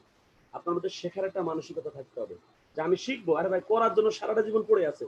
আপনি যদি এখানে ট্রেনটা, ব্যবসাটা শিখে ফেলেন, আপনি সারা জীবন করতে পারবেন। কিন্তু না শিখলে তো আপনি এখনই বাদ পড়ে যাবেন, তো আপনি সারা জীবন তো সময় পড়ে থাকবে, আপনি কাজটা করার তো সুযোগ আপনার থাকবে না। সেজন্য আমরা সবাই ট্রেনিং মুখী হব, মোর অ্যান্ড মোর ট্রেনিং। অনেক ট্রেনিং আছে, সকল ট্রেনিং গুলো করবেন। বিশেষ করে আমি আমার টিমে প্রায় 15টা সাবজেক্ট নিয়ে আমি ট্রেনিং করাই, বিভিন্ন ধাপে ধাপে। এই প্রত্যেকটা সাবজেক্ট নিয়ে প্রত্যেকটা লিডারকে ট্রেনিং করতে হবে। ওকে, ট্রেনিং এর পর, ওকে গুড, আপনি ট্রেনিং করবেন কন্টিনিউ। ট্রেনিং এর পর কি লাগবে? আপনার একটা নেম লিস্ট। যেটা আপনাকে অলরেডি আমি আগেই বলে ফেলছি, যে আমাদের কাজ হচ্ছে একটা নেটওয়ার্ক বিল্ড আপ করা। কি করা? নেটওয়ার্ক বিল্ড আপ করা, নামের তালিকা। লাগবেই যদি আপনি এটা নেটওয়ার্ক তৈরি করতে চান। কেন? কারণ আপনার বাসায় একটা বিয়ের অনুষ্ঠান। দেখেন ওই বিয়ের অনুষ্ঠানে যদি আপনি কি করেন, আপনারা সবাই একটা তালিকা করেন না যে কাকে কাকে আপনি বিয়েতে দাওয়াত দিবেন। আপনারা পারিবারিকভাবে বসেন, বসে আপনারা বলেন আব্বা আপনি কয়জনকে দাওয়াত দিবেন, ভাই তোমার কয়জন আসবে, আচ্ছা আর কারা কারা দাওয়াত দাদা লিস্ট করেন না একটা। আচ্ছা বলেন তো কেন লিস্ট করেন? লিস্ট না করলে কি হতো? লিস্ট না করলে দুইটা ঘটনা হবে। আপনার বাপে বাপের মতো দাওয়াত দিবে, ছেলে ছেলের মতো দাওয়াত দিবে, মেয়ে মেয়ের মতো দাওয়াত দিবে, ওয়াইফ ওয়াইফের মতো দাওয়াত দিবে, কেউই জানবে না যে কয়জন আসতেছে কয়জন আসতেছে না। ফাইনালি দুইটা ঘটনা ঘটবে বিয়ের দিন। হয় খাবার নষ্ট হবে, অতিরিক্ত খাবার থেকে যাবে, আর না হলে খাবারের শর্ট পড়বে, বিকজ আপনারা কোনো লিস্ট করে পরিকল্পনা করে কাজটা করেন নাই। তো এই বিজনেসটা যখন আপনি নেটওয়ার্ক বিল্ড আপ করতে যাবেন, সেখানে আপনাকে অবশ্যই একটা নামের তালিকা করতে হবে। আমরা অধিকাংশ ডিস্ট্রিবিউটর এই নামের তালিকাটা করে দেব। চরম একটা ভুল কাজ। মনে রাখবেন, সকল বিজনেসের পুঁজি হচ্ছে টাকা, আমাদের এই বিজনেসের পুঁজি হচ্ছে নামের তালিকা। যার নামের তালিকা যত বড় হবে সেই ব্যবসায় তত বড় সফল হবে। সো আপনাকে একটা নামের তালিকা তৈরি না করলে কি হবে, আমি আপনাদেরকে একটা এক্সাম্পল দিচ্ছি। ধরুন আপনি নামের তালিকা করেন নাই, আপনি চিন্তা করুন আমার নামের তালিকা লাগবে না, আমার বন্ধু বান্ধব রহিম, খাকা, রহিম, জরিনা, কাশেম, আবুল, করিম সব তো আমার মনেই আছে, এদের নাম কি আবার খাতা লিখতে হবে? এটা কোনো কথা হইলো? এদের নাম তো আমার মনেই আছে। ওকে, আপনি এবার মন থেকে চলে গেলেন কার কাছে? রহিমের কাছে। খুব আশা নিয়ে ট্রেনিং করে খুব আশা নিয়ে রহিমের কাছে গেলেন যে রহিম ভাই একটা সুখবর আছে, আমি তো একটা কোম্পানিতে কাজ শুরু করছি, সেরকম কাজ, বেশি না 3 বছর কাজ করলে জীবনে একটা সফলতার রাস্তা পৌঁছায় যাবে। রহিম বলল কি কাজ? আপনি বললেন টিএনসি বা কাজ সম্পর্কে বললেন। রহিম জয়েন করবে কি রহিম উল্টা আপনারা দিছে ফাপড় যে তোকে এই কাজের নিচে কি আগে তার নাম বল, আগে হেরে পিটাবো তারপর তোরে ধরতেছি। এখন আপনি মন থেকে কি আশা নিয়ে গেছেন যে রহিমকে বললেই রহিম জয়েন করবে, এত ভালো কোম্পানি এত ভালো কাজ, রহিম কেন জয়েন করবে না? বাট রহিমের বলার সাথে সাথে আপনি যেটা আশা করছেন রহিম সেটা না করে রহিম তার উল্টাটা করে ফেলছে, তাহলে কি আপনার মনটা ভেঙে গেল না? আপনি তো মন থেকে আশা নিয়ে গেছেন সে করবে, সে যখন না করেছে আপনার মনটা ভেঙে গেল। আপনি চিন্তা করলেন রহিম আচ্ছা ঠিক আছে রহিম বেশি বুঝে, করিমরে গিয়ে বলি। আপনি করিমের কাছে গেলেন, এদিকে রহিম করিমরে ফোন দিয়ে বলে দিচ্ছে রে ও কিন্তু তোর কাছে আসবে একটা ভুয়া কোম্পানি নিয়ে। এখন আপনি তো জানেন করিমরে আপনি বললে করিম এসে পড়বে। আপনি করিমের কাছে যাওয়ার সাথে সাথে করিম কি করলো? করিম বললো যে আপনি যাওয়ার সাথে সাথে সে উল্টা বলতেছে কি ব্যাপার তুমি নাকি কি একটা বাটপারি কোম্পানিতে জয়েন করছো, শুনো বন্ধু আছো ভালো আছো, দয়া করে এইসব কোনো কথা আমার কাছে বললো না, বললে কিন্তু বন্ধুত্ব শেষ। আপনি বলবেন কি উল্টা সে আপনার বলে দিচ্ছে। এখন আপনি তো খুব আশা নিয়ে গেছেন আচ্ছা রহিমে বেশি করছে করিম মনে করবে, তাহলে সে কি করছে? সে উল্টা আপনাকে আর উল্টা ঝাড়ি, তাহলে আপনার মনটা আবার ভেঙে গেল। এবার আপনি চিন্তা করেন ঠিক আছে এই দুটো বেশি বুঝতে পেলে আবুলের বাড়িতে যাই, আবুল একটু সহজ সরল আছে দেখি ওদের বুঝে শুধু আনতে পারি কিনা। অধিকাংশ ডিস্ট্রিবিউটরের কাছে এই ঘটনা ঘটে, আবুলের কাছে যায়। এখন আবুলরে এবার এই দুটো আবার ফোন করে বলে যে আবুল্লাহ তুই কিন্তু সাবধানে থাকিস, ও কিন্তু আসবে। আপনি আবুলের বাড়িতে যাওয়ার পর আবুল আপনারা দেখে দিছে দৌড় দিয়ে যায় ঘরের ভিতরে ঢুকে ঘরের দরজা লাগিয়ে দিছে। আপনি আবুলের দরজা গিয়ে নক করতেছেন, আবুল ভিতর থেকে বলতেছে যে ভাই আমি বাড়িতে নাই। আপনি শুনতেছেন আবুলই বলতেছে আমি বাড়িতে নাই, আপনার ভয়ে আপনার মনটা আবারও ভেঙে গেল। এখন বলেন মানুষ জীবনে একবার চাকা খেলে তার কি অবস্থা হয়? সে বুঝবে যে আপনি কয়টা চাকা খাইছেন? 3টে চাকা। এই 3টে চাকা খাওয়ার পর আমাদের অবস্থান কি হয়ে যাবেন? নাই, শেষ, ভাই হবে না, কেউ আসে না। এরপর আমরা কি করি? এরপর আমাদের যে ঘটনা ঘটে কি জানেন? এরপরে আমরা এবার আর কারো কাছে যাই না। 3জন যখন রিজেক্ট করছে এবার বাসায় বসে বসে বলি আচ্ছা, মানে 3জন যখন নো করছে তখন আমাদের মাথার মধ্যে একটা সফটওয়্যার ইনস্টল হয়ে গেছে www.no.com। এবার আমরা আর কারো কাছে যাই না, কারণ আমাদের সাহস পুরোটাই গেছে, মনটা পুরাই ভেঙে গেল। এবার আমরা বাসায় বসে বসে যখন আপলাইনটা ফোন দেয় আমরা তখন মনে মনে ভাবি আচ্ছা তাহলে এখন কি করবো, কাশেমকে দাওয়াত দিব। তখন ভিতর থেকে সফটওয়্যার তো আছে www.no.com, যখন আপনি সফটওয়্যারে ঢুকেন কাশেম, সফটওয়্যারে কয় নো, আপনি না তাহলে মনে কাশেমও করবে না। আচ্ছা খালেকরে বলবো, যখন সফটওয়্যারে ঢুকে দিলেন খালেক, সফটওয়্যার তো www.no.com, সে বলে নো, খালেকও নো করবে, আপনি তাহলে খালেক বলো তো কেন? এইভাবে মনে মনে আপনি 100 জনকে বলছেন, মনে মনে আপনারা যে সফটওয়্যারে ঢুকছে নো, আপনার ভিতর থেকে সব নই বার হয়। আমি আমার বহু ডিস্ট্রিবিউটর আমি আপনাদের শেয়ার করি, আমার কাছে অফিসে এসে অনেক অনেক সময় বলে বস, খুব হতাশ হয়ে, বস কি করব বস, সবাইকে বলতেছি বস, কেউ আসে না, কি করবো বস, আমার মনে হয় কি পারবো আমি, কি বলবো, সবাইকে বলা শেষ। আমি বলে আচ্ছা আপনি সবাইকে বলে ফেলছেন? হ্যাঁ। আমি তো কয়জনকে বলছেন? অনেক। আমাকে বলেন তো একজন একজন করে নাম বলো তো, আমি একটু শুনি। আমার এখানেই আছে এরকম কয়েকজন আছে যারা আমাকে বলছে, আমি তাদেরকে সাথে সাথে প্রশ্ন করছি, এ অলরেডি আপনাদের ট্রেনিং এ আছে। আমি বলছি যে আচ্ছা আপনি কয়জনকে বলছেন তাদের নাম বলেন তো। সে 3 থেকে 4 জন বলার পরে সে এরকম করে মাহফুজকে বলছি একজন, রহমানকে বলছি 2 জন, বাবলুকে বলছি 3 জন, আর খুঁজে পাইতেছে না। এখন সে আর বলতে পারতেছে 4 জন বলার পর সে আর বলতে পারতেছে না। আমি তো দেখছেন আপনি কয়জনকে বলছেন। এখন সে তো পুরো চমকায় যায়, কি রে আসলে কথা সত্যি, আমি তো মাত্র 4 জনেরা বললাম। তখন আমি তাকে সাথে সাথে বলি ভাই আপনি আসলে 4 জনকে বলছেন ফিজিক্যালি, আর বাকি যে 40-50 জন সবাইকে বলছেন মনে মনে। আর আপনার মন ছাড়া দেয় না, যার জন্য আপনি তাদের কাছে যান নাই। আপনি মনে মনে রেজাল্টটা নিয়ে ফেলছেন যে কি হবে না। তো এই জন্য আমাদের সবার দরকার একটা তালিকা, নামের তালিকা। নামের তালিকা হলে কি হতে আপনি খেয়াল করে দেখেন, আপনি মন থেকে যাওয়ার দরকারই তো নাই ভাই। আপনি একটা নেম লিস্ট করেন, সেখানে আপনি রহিমের কাছে মন থেকে না গিয়ে খাতায় লেখেন রহিম, করিম, আবুল, খালেক, লিস্ট করেন, 100 জনের লিস্ট করেন। লিস্ট করে এবার আপনার মন থেকে যান, আপনি খাতা থেকে যান। আপনি খাতা থেকে রহিমের কাছে গেছেন, রহিম বলছেন নো, আপনি ক্রস দেন। ক্রস কোথায় পড়ছে? মনে পড়ছে না খাতায় পড়ছে? খাতায় পড়ছে। আপনার মন তো মনে থাকে, আপনি মন থেকে তার কাছে জানেন, আপনি গেছেন খাতা থেকে, আপনার মনটা কিন্তু ফ্রেশ। ওকে নো, ক্রস মারলেন, সমস্যা নেই, রহিমের ক্রস পড়ছে। এবার গেলেন করিমের কাছে, করিম বলছে নো, আবার মারলেন ক্রস, ক্রস কিন্তু আপনার মনে পড়ে না, ক্রস পড়ছে খাতায়। আবার গেছেন আবুলের কাছে, আবুল বলছেন নো, ক্রস। এইভাবে আপনি 20 জনকে বলছেন নো, 20 জন ক্রস মারলেন খাতায়। আপনার মনে সাহস কাজ করবে আমার তো আরো 80 জন আছে। আপনি 50 জনকে ইনভাইট করছেন, 50 জনে নো বলছে, আপনার মনে সাহস কাজ করবে আমার তো আরো 50 জন আছে। কারণ টোটাল বিষয়টা আপনি মন থেকে যাচ্ছেন, আপনি খাতা থেকে যাচ্ছেন।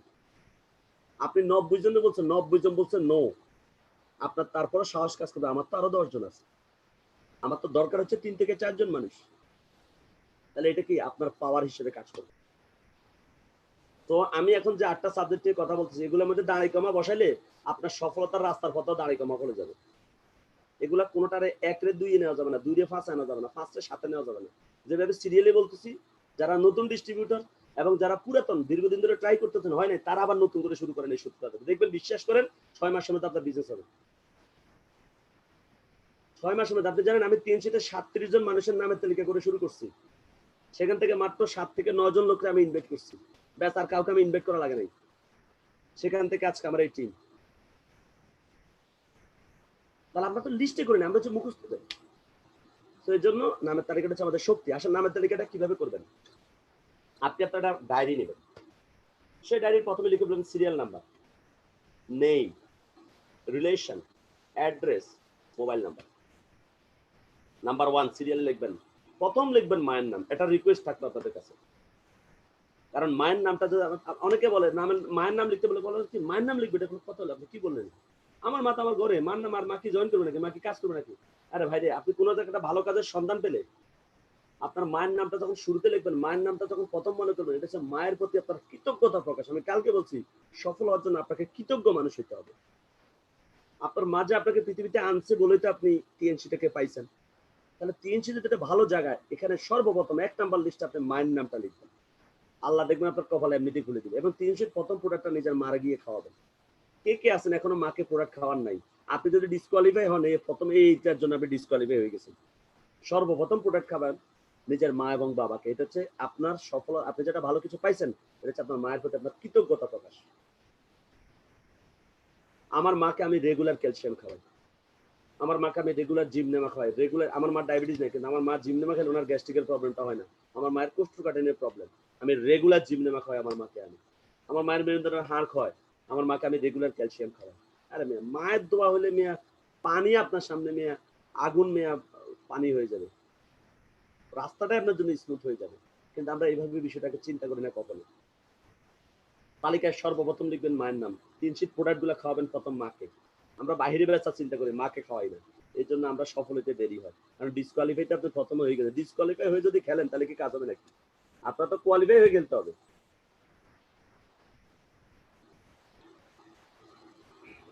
অনেকে বলতেছে খাইতে চায় না, বুঝাবেন। আপনি যদি আপনার মাকে কনভিন্স না করতে পারেন তাহলে আপনি বাইরের মানুষকে কেন কনভিন্স করবেন?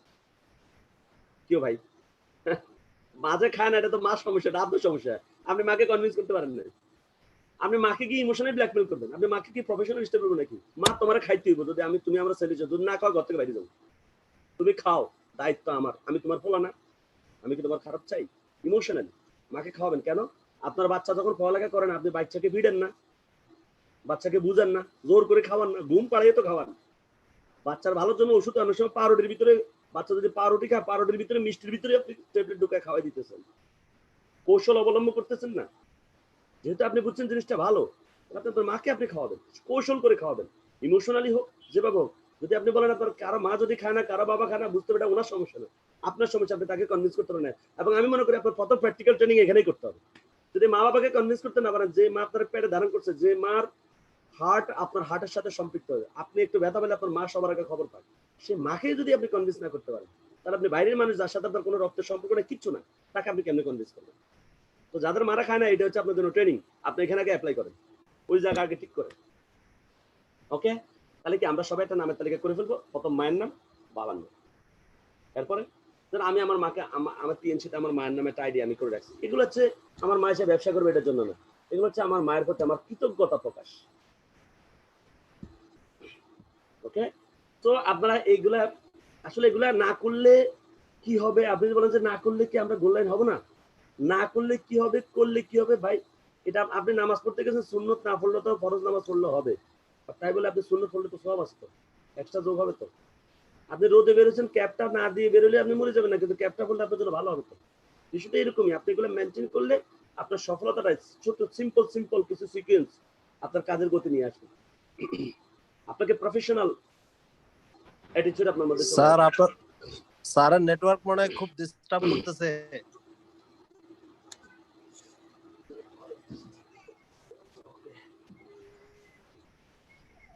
জি ইনশাআল্লাহ, আশা করি, আসলে চেষ্টা করতেছি, এখন কি করব। ওকে, এটা আমার সমস্যা না, ন্যাশনাল প্রবলেম। আমি তো ঢাকাতে আছি বস। যাই হোক, সমস্যা নেই, ইনশাআল্লাহ ঠিক আমরা আছে একটু কষ্ট স্যার। করে শুনবো আর কি সবাই। Thank you boss. তো যেটা বললাম যে আমরা নামের তালিকা করবো, প্রথমে মায়ের নাম, বাবার নাম, ভাইয়ের নাম, ভাই কোথায় বিয়ে করছে, ভাইয়ের ফ্যামিলিতে কে কে আছে, বোনের নাম, বোনের কোথায় বিয়ে হয়েছে, সেখানে কে কে আছে। ওকে, ভাই বোন ফ্যামিলি শেষ করলাম। এবার হচ্ছে আপনি চলে যাবেন আপনার দাদার বাড়িতে বা নানার বাড়িতে। নানার বাড়িতে আপনার খালা কয়জন, খালাদের নাম, খালার ফ্যামিলিতে কে কে আছে, খালার শ্বশুর বাড়িতে আপনি কারে কারে ছিলেন বা খালার বাড়ি কারে কারে ছিলেন। এরপর আপনার মামা, মামা কোথায় বিয়ে করছে, মামার ফ্যামিলিতে কে কে আছে, সেখানে আপনি কাকে কাকে ছিলেন।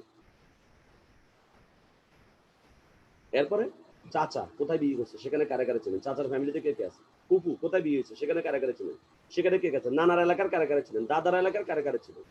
আপনার প্রাইমারি স্কুলের বন্ধু, আপনার হাই স্কুলের বন্ধু, আপনার কলেজের বন্ধু, আপনার ভার্সিটির বন্ধু, আপনার এলাকার আত্মীয় স্বজন, সরি এলাকার পরিচিত, কতজন ডাক্তারকে ছিলেন, কতজন ইঞ্জিনিয়ারকে ছিলেন, কতজন চাকরিজীবীকে ছিলেন, কতজন হুজুরকে ছিলেন, কতজন ব্যবসায়ীকে ছিলেন, লিস্ট করেন। আমরা অনেকে একটা ভুল করে ফেলি কি জানেন, লিস্ট করতে গিয়ে বাছাই করি, বলে যে খালার শ্বশুর তো করবে না, তাহলে এর নাম লিখবো না। এই মেয়ে, আপনারা বলছেন নাম লিস্ট না করতে, আপনারা কি পছন্দ করতে বলছি? এই লিস্টটা করার উদ্দেশ্যে আমি শুরুতে বলছেন, যার নামের তালিকা যত বড় হবে সে তত বড় সফল হবে। কারণ এই ব্যবসা আপনি যদি নামের তালিকা করতে গিয়ে যদি বেশি বাছাই করে ফেলেন, আপনার লিস্টটা ছোট হয়ে যাবে। দেখা গেছে আপনি যাকে টার্গেট করছেন সে আসবে না, যাকে আপনি টার্গেটে ধরে নেন সে আইসা পড়বে। এখানে যারা আছে সকল সিনিয়র লিডারদের সাথে কথা বলে দেখেন, তারা সবাই যাকে নিয়ে বেশি আশা করছে সে করে নাই, যাকে আশাই করে নাই তাকে সে পাই গেছে, তাকে দিয়ে সে ভালো কাজ করছে। তো সেজন্য আমরা যখন নামের তালিকাটা করবো, টার্গেট থাকবে যে যত বড় লিস্ট করতে পারে। যেমন আমার যখন বেসিক লেভেল ট্রেনিং হয়, আমি দেখি অনেকে 1300, 1400, 1500 করে লিস্ট করে ফেলে। এটা হচ্ছে অ্যাটিটিউড। এই যে এখানেও অ্যাটিটিউড, সে পজিটিভলি বিষয়টাকে নিচ্ছে। আর যারা বেশি নেগেটিভ হয়ে বেশি গবেষণা করে যে তার নাম খামাখা লিখে কলম নষ্ট করবো কেন, কালি নষ্ট করবো কেন, কাগজ নষ্ট করবো কেন, বেশি বুঝছে, অ্যাটিটিউড লস। এটা করা যাবে না। বড় একটা নামের তালিকা তৈরি করবেন সবাই। আপনি মনে রাখবেন, আপনি মনে করতেছেন, আপনি এইভাবে বিষয়টাকে নেবেন যে শেখ হাসিনা আপনাকে বলে দিচ্ছে তুমি খাতার নাম লিখতে থাকো, প্রতি নামে 10 টাকা করে পাবা, এক নাম লিখলেই 10। এখন আপনি কয়টাতে লিস্ট করবেন এটা আপনি ঠিক করেন। তালিকা কয়টা করবেন ওইভাবে দৃষ্টিভঙ্গি নিয়ে আপনি কাজটা করবেন। কারণ আপনি যখন তালিকাটা করবেন এখান থেকে আল্লাহ আপনার জন্য বরাদ্দ করবে। আপনি আপনার বাবার কাছে 500 টাকা চাইছেন, বাবা আপনাকে হয়তো 300 টাকা দিতে পারে, কিন্তু চাইছেনই 100 টাকা, দিবে কত টাকা? তাহলে আপনি তালিকা যদি 100 লোকের করেন আল্লাহ তো 100 মধ্যে বরাদ্দ করবে, কিন্তু আপনি যদি 1000 লোকের করেন তাহলে আল্লাহ 1000 লোকের মধ্যে থেকে আপনার জন্য বরাদ্দ করবে, বড় বাজেট আসবে আপনার জন্য। তো এই জন্য আমরা সবাই একটা বড় একটা নামের তালিকা তৈরি করবো। এগুলো নিয়ে আসলে আরো অনেক ব্যাখ্যা ছিল, অনেক কথা ছিল, যেহেতু আমরা অলরেডি এখনো গতকালকের পার্টেই আছি, যার জন্য আমি মানে প্রত্যেকটা টপিক থেকে গুরুত্বপূর্ণ কথাগুলো বলতেছি। আরো অনেকগুলো কথা ছিল, অনেক এক্সাম্পল ছিল যেগুলো আমরা বাস্তব জীবনে করছে, সেগুলো বলতাম, বাট আমাদের এখন সময় কম। ওকে, নামের তালিকার পর কি করতে হবে? এবার আপনাকে বাছাই করতে হবে। এভারেজ সবার নাম লিখছেন, বাট আপনি তো এভারেজ সবাইকে বলবেন না, এভারেজ সবাই আসতে চাইলেও তো আপনি আনবেন না। আপনার এক বন্ধু চোর, আপনি কি চোরকে ইনভাইট করবেন? ধরেন আপনি চোরকে ইনভাইট করলেন, এখন চোরের বন্ধুকে চোর, ওই চোরের বন্ধু আবার পকেটম্যানের বন্ধু ডাকাত, ডাকাতের বন্ধু হিরোইনসি, তাহলে আপনার টিমে সব পকেটম্যান, হিরোইনসি, চিটার, বাটপার এসে ভরে গেছে। ব্যবসা করবেন না বিজনেস সালিশ করবেন? ব্যবসায়ী তো করতে পারবেন না। আপনি বিষয়টাকে এইভাবে নেবেন যে আপনি একটা বিজনেস চালু করছেন, যেখানে একজন অ্যাকাউন্টস নেবেন, একজন ম্যানেজার নেবেন, একজন আপনার সহকারী নেবেন, আরেকজনকে রাখবেন আপনার টোটাল ম্যানেজমেন্টের দায়িত্বে। তাহলে সেই 4 জন মানুষ কেমন মানুষকে আপনি নেবেন? যাকে তাকে নেবেন না, যে পরিশ্রমী, যে সৎ, হ্যাঁ, এরকম দেখে মানুষকে, যারা ভালো ভালো চিন্তার মানুষ। তাহলে আপনি যখন বাছাই করবেন আপনাকে চিন্তা করতে হবে যারা সৎ, পরিশ্রমী, জীবনে কিছু করতে চায়, ক্ষুধা আছে, হ্যাঁ, পাশাপাশি আপনার একদম ভালো মানুষকে নিয়ে আসতে হবে, যার সাথে আপনার একটা ভালো রিলেশন আছে। ওকে, এরকম দেখে আপনি 4 জন মানুষকে বা 50 জন মানুষকে, আপনার টোটাল 1000 লিস্ট যদি করেন, সেখান থেকে এরকম কোয়ালিটিফুল মানুষদেরকে আপনি 100-200 লোককে আপনি বাছাই করে ফেলবেন। বাছাইয়ের পর এবার আপনাকে করতে হবে ইনভাইট, দাওয়াত দিতে হবে। ইনভাইটটা নিয়ে যদি একটু পরেই কথা বলবো, তো আমরা ইনভাইট নিয়ে অতটুকু কথা না বলে শুধু মনে রাখবেন ইনভাইট এটা একটা সায়েন্স। আমরা অনেকে মনে করি যে ইনভাইট বললেই তো ইনভাইট হয়ে গেছে, না বললে ইনভাইট হয়নি। যদি বললেই ইনভাইট হয়ে যেত, হ্যাঁ, তাহলে এই পৃথিবীতে বহু ছেলে মেয়েদের কাছে প্রত্যাখ্যাত হইতো না, বা বহু মেয়ে বহু ছেলের কাছে প্রত্যাখ্যাত হইতো না, ইনভাইট করলে যদি হয়ে যেত। দেখবেন অনেক সুন্দরী একটা ছেলেকে, অনেক স্মার্ট একটা ছেলে পারে নাই কনভিন্স করতে, ইনভাইট করে ঠিক করতে। বাট একটা আনস্মার্ট ছেলে, দেখতে অতটা সুন্দর না, দেখা যায় মেয়েটা হচ্ছে শর্টও, এত বেশি কোনো কোয়ালিটি নেই, তার সাথে তারা দেখলে সবাই হাসে, কমা কার সাথে, কিন্তু সে ঠিকই দেখবেন কান করে ফেলছে। কেন জানেন? ওই তার ইনভাইটটা সেরকম ছিল, তার ইনভাইট দেখে মেয়ে বলছে তার চেহারা দরকার নেই, তার কিছু দরকার নেই, সে তার কথাই হবে আমার। খেয়াল করছেন? ইনভাইট। এবং এই ইনভাইটের জন্য অনেকের কাজ খুব ভালো হয়, ইনভাইটের জন্য অনেকের কাজ খুব খারাপ হয়। এখন ইনভাইট আমরা সবাই করি, কম বেশি আমরা ইংলিশ সঙ্গে জানি। আচ্ছা ধরেন আপনার বোনের বিয়ে, কেন আপনাদেরকে ইনভাইট শিখতে হবে আমি আপনাদেরকে বলি। আপনার বোনের বিয়ে, এখন আপনি আপনার বন্ধুরে কিভাবে দাওয়াত দেন? এই দোস্ত, তুমি কিন্তু 1 সপ্তাহ আগে চলে আসবা লুঙ্গি টুঙ্গি নিয়ে, তোমার কিন্তু অনেক কাম কাজ আছে, থালা বাসন টাসন দিতে হবে। এইভাবে আমরা বন্ধু বান্ধবদের দাওয়াত দিই না? অনেক বন্ধু বান্ধব আমরা এইভাবে তো দাওয়াত দিই নাকি, যারা ক্লোজ বন্ধু। এখন এইভাবে কি আপনি আপনার শিক্ষককে দাওয়াত দিতে পারবেন? আপনি যদি আপনার হেডমাস্টারকে বলেন যে স্যার বোনের তো বিয়ে, তো আপনি মোটামুটি 3-4 দিন আগে চলে আসেন লুঙ্গি টুঙ্গি নিয়ে, আপনার থালা বাসন টাসন অনেক কিছু দিতে হবে। তাকে ব্যবহার দিতে স্যার কি করবে? আগে আপনার কান ফাঁসা একটা মারবে, আগে যে তোরে কে শিখেছে এসব ইনভাইট বেয়াদব, বলবে না? তার মানে কি দেখেন, একই ইনভাইট, একই বিয়ের দাওয়াতে কিন্তু দুজনে দিচ্ছেন, দুজনের রিয়েকশন 2 রকম হয়েছে। এখন আপনি আবার যদি ক্লোজ বন্ধুকে যদি আপনার ফর্মাল দাওয়াত দেন, আপনার ঘুরে উল্টা লাত্তি মেরবে, বেটা তুই আমার লোক এত ফর্মালিটি দেখাচ্ছিস কিসের জন্য? বেটা তোর বোনের বিয়েতে তো তুই আমার দাওয়াত দিলেও যাবো, না দিলেও যাবো, বেটা তুই আমার দাওয়াত দেন কেটা? তোর বোন তো বেটা আমার বোন, তাহলে সেখানে আপনি ফর্মাল দেওয়ার কোনো অপশন নাই। ঠিক একই রকম আপনি যদি বন্ধুরা যেভাবে দেন, শিক্ষকদের যেভাবে দেন, তাহলে আবার মানে 2 লাইনে ভুল করলে সব কোনো খাইবেন। তো এই জন্য কিভাবে ইনভাইট করতে হবে, স্থান কাল পাত্র কখন কিভাবে করবেন, এবং এটার জন্য কিছু সবকিছু আমরা একটু পরে ইনভাইট ফলো আপ ট্রেনিং আমরা আলোচনা করবো। আমি এখন শুধু এই ব্যবসা সফল হচ্ছে আর্থাৎ এটা নিয়ে কথা বলতেছি। এরপর হচ্ছে এবার মার্কেটিং প্ল্যান শেয়ার। আমরা অনেকে আছি পিএস বিজনেসটা মুখে মুখে করতে চাই, এটা রং কনসেপ্ট। বলে বস আমি তো তার সাথে গিয়ে দেখা করছি। কি করছেন? তার সাথে কথা বলছি। তো সে কি জয়েন করছে? না বস, সে বলছে সে একটু বুঝবে।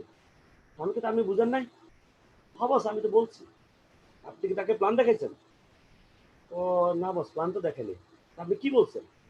বলছি বস টিএনসি ভালো, টিএনসি প্রোডাক্ট ভালো, এটা খালি ডায়াবেটিস ভালো হবে। বিশ্বাস করবেন না, এগুলো যখন আমার সামনে কেউ বলে, আমি মাঝে মধ্যে তাকে কি বলবো আমি নিজে ভাষা হারিয়ে দেব। কোম্পানির মার্কেটিং প্ল্যানটা দিচ্ছি কি আপনি মুখে মুখে বলার জন্য? হ্যাঁ, আপনারা সে মুখে মুখে কথা কেউ শুনবে? কোম্পানিটা মার্কেটিং প্ল্যান দিচ্ছে না, আপনাকে প্ল্যানটা অবশ্যই প্রেজেন্ট করতে হবে। এবং প্ল্যানটা শেয়ার করার ক্ষেত্রে কিছু পরিবেশ, কিছু বিষয় আপনাকে মাথায় রাখতে হবে। আমরা যখন প্ল্যান দেখাতে যাই, আমরা চা দোকানে বসে প্ল্যান দেখাই। এখন আপনি যখন গ্রামে কোনো চা দোকানে বা কোনো একটা জায়গায় বসে তখন কাউকে প্ল্যান দেখাবেন, আশেপাশ দিয়ে কোনো একটা মানুষ যাওয়ার সময় টাকা দেখবে কি রে তোরা কি করতেছিস, কারণ গ্রামের মানুষ তো বেশি কৌতূহলী থাকে, শহরের মানুষ তারপরে কম। যখন দেখবে আপনারা বিজনেস বুঝান, ও দেখা যাচ্ছে তো নেগেটিভ, ও তো কিছুই শুনে না, কিছু জানে না, ও বলবে রে তোরা যখন খাবি তখন বুঝবি। এই কথা বলে সেই লোকটা এখান থেকে চলে যাবে না, আপনি এরপরে লোকটাকে যতই বুঝান ওই লোকটা আর নেবে না। স্থান কাল পাত্র ভেদে যেখানে সেখানে প্ল্যান দেখানো যাবে না। কেউ কারো ফ্যামিলি নিয়ে হাসপাতালে, তার মা অসুস্থ হাসপাতাল, এখন আপনি যদি চান্স পাই এখানে প্ল্যান দেখানো হবে? বিয়ে খাইতে গেছেন, বিয়ে অনুষ্ঠানের মধ্যে সবাই বিয়ে খাইতেছে, আপনি এখানে আলাদাভাবে ডাকে নিয়ে প্ল্যান দেখানো হবে? হবে না। লোকাল বাসে উঠছেন, বাসে বসে বসে প্ল্যান দেখানো হবে? মনে রাখবেন, যেখানে আপনি আপনি এত কোটি টাকার বিজনেস প্ল্যান আপনি যেখানে সেখানে কেন প্রেজেন্ট করবেন রে ভাই? একটা মানুষ যখন জয়েন করে না, এটা কিন্তু টিএনসি দায়ী না ভাই, এটা আমার আপনার প্রেজেন্টেশনের সমস্যা। আমরা যেখানে সেখানে প্ল্যানটা প্রেজেন্ট করি।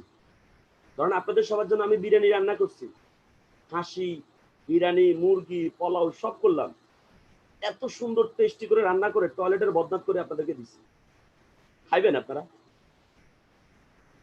কেন খাবেন না বলেন তো? খাবার তো ভালো, খাবার তো ফ্রেশ, সবই ঠিক আছে, আপনি কেন খাবেন না? বলবে যে আপনি তো বাথরুমের বদনা দিচ্ছেন। সমস্যা, খাবার তো ঠিক আছে, টিএনসি সব ঠিক আছে, কিন্তু আপনি তো ওইভাবেই জায়গায় জায়গায় আপনি প্রেজেন্ট করে ফেলছেন, জায়গাটা তো এই বিজনেসের জন্য সুইটেবল না। আপনি কোটি টাকার একটা বিজনেস আপনি যেখানে সেখানে আপনি উপস্থাপন করতেছেন। হ্যাঁ, যেখান থেকে আমি আমি নিজে গত 4 বছরে বিজনেস করে আমি প্রায় 50 লাখ টাকা আমি আর্ন করছি। আমাদের স্বপন বস প্রায় 8 থেকে 10 কোটি টাকা আর্ন করছে।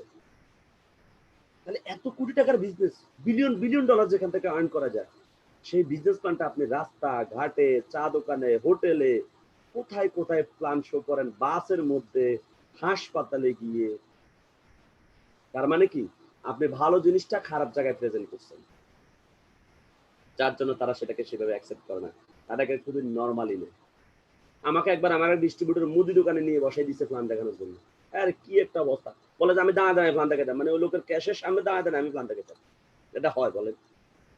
আবার এক ফার্মেসিতে নিয়ে একবার বসাই দিচ্ছে, আমি ব্যাটারে কি প্ল্যান দেখাবো? ব্যাটা একটু পর পর ওই কাস্টমার আসে, সে নাপা দেয়, গ্যাস্ট্রিকের ওষুধ, আমি তারা যত বলতেছি ভাই এখানে প্ল্যান হবে না, বস বস প্লিজ করেন, বস বস আমি সব দেখতেছি। Emotional decision.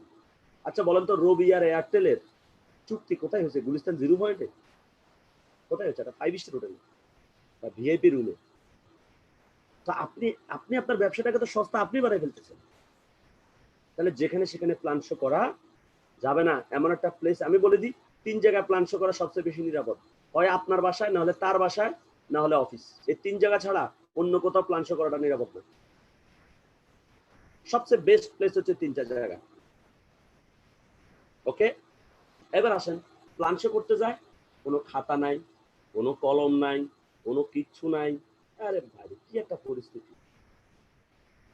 ভাইয়া ওই চা দোকানে গিয়ে কাগজ খোঁজে, মানে প্ল্যান দেখাবে বন্ধুরে পাইছে, চা দোকানে গিয়ে কাগজ খোঁজে। তো বন্ধু চা দোকানদারের কাছে আছে কি? ও কি পড়ালেখা করে? ও তো বিড়ি বিক্রি করে, ওর কাছে আছে বিড়ির প্যাকেট। ও তো বলে ভাই আমার কাছে তো দেবেন।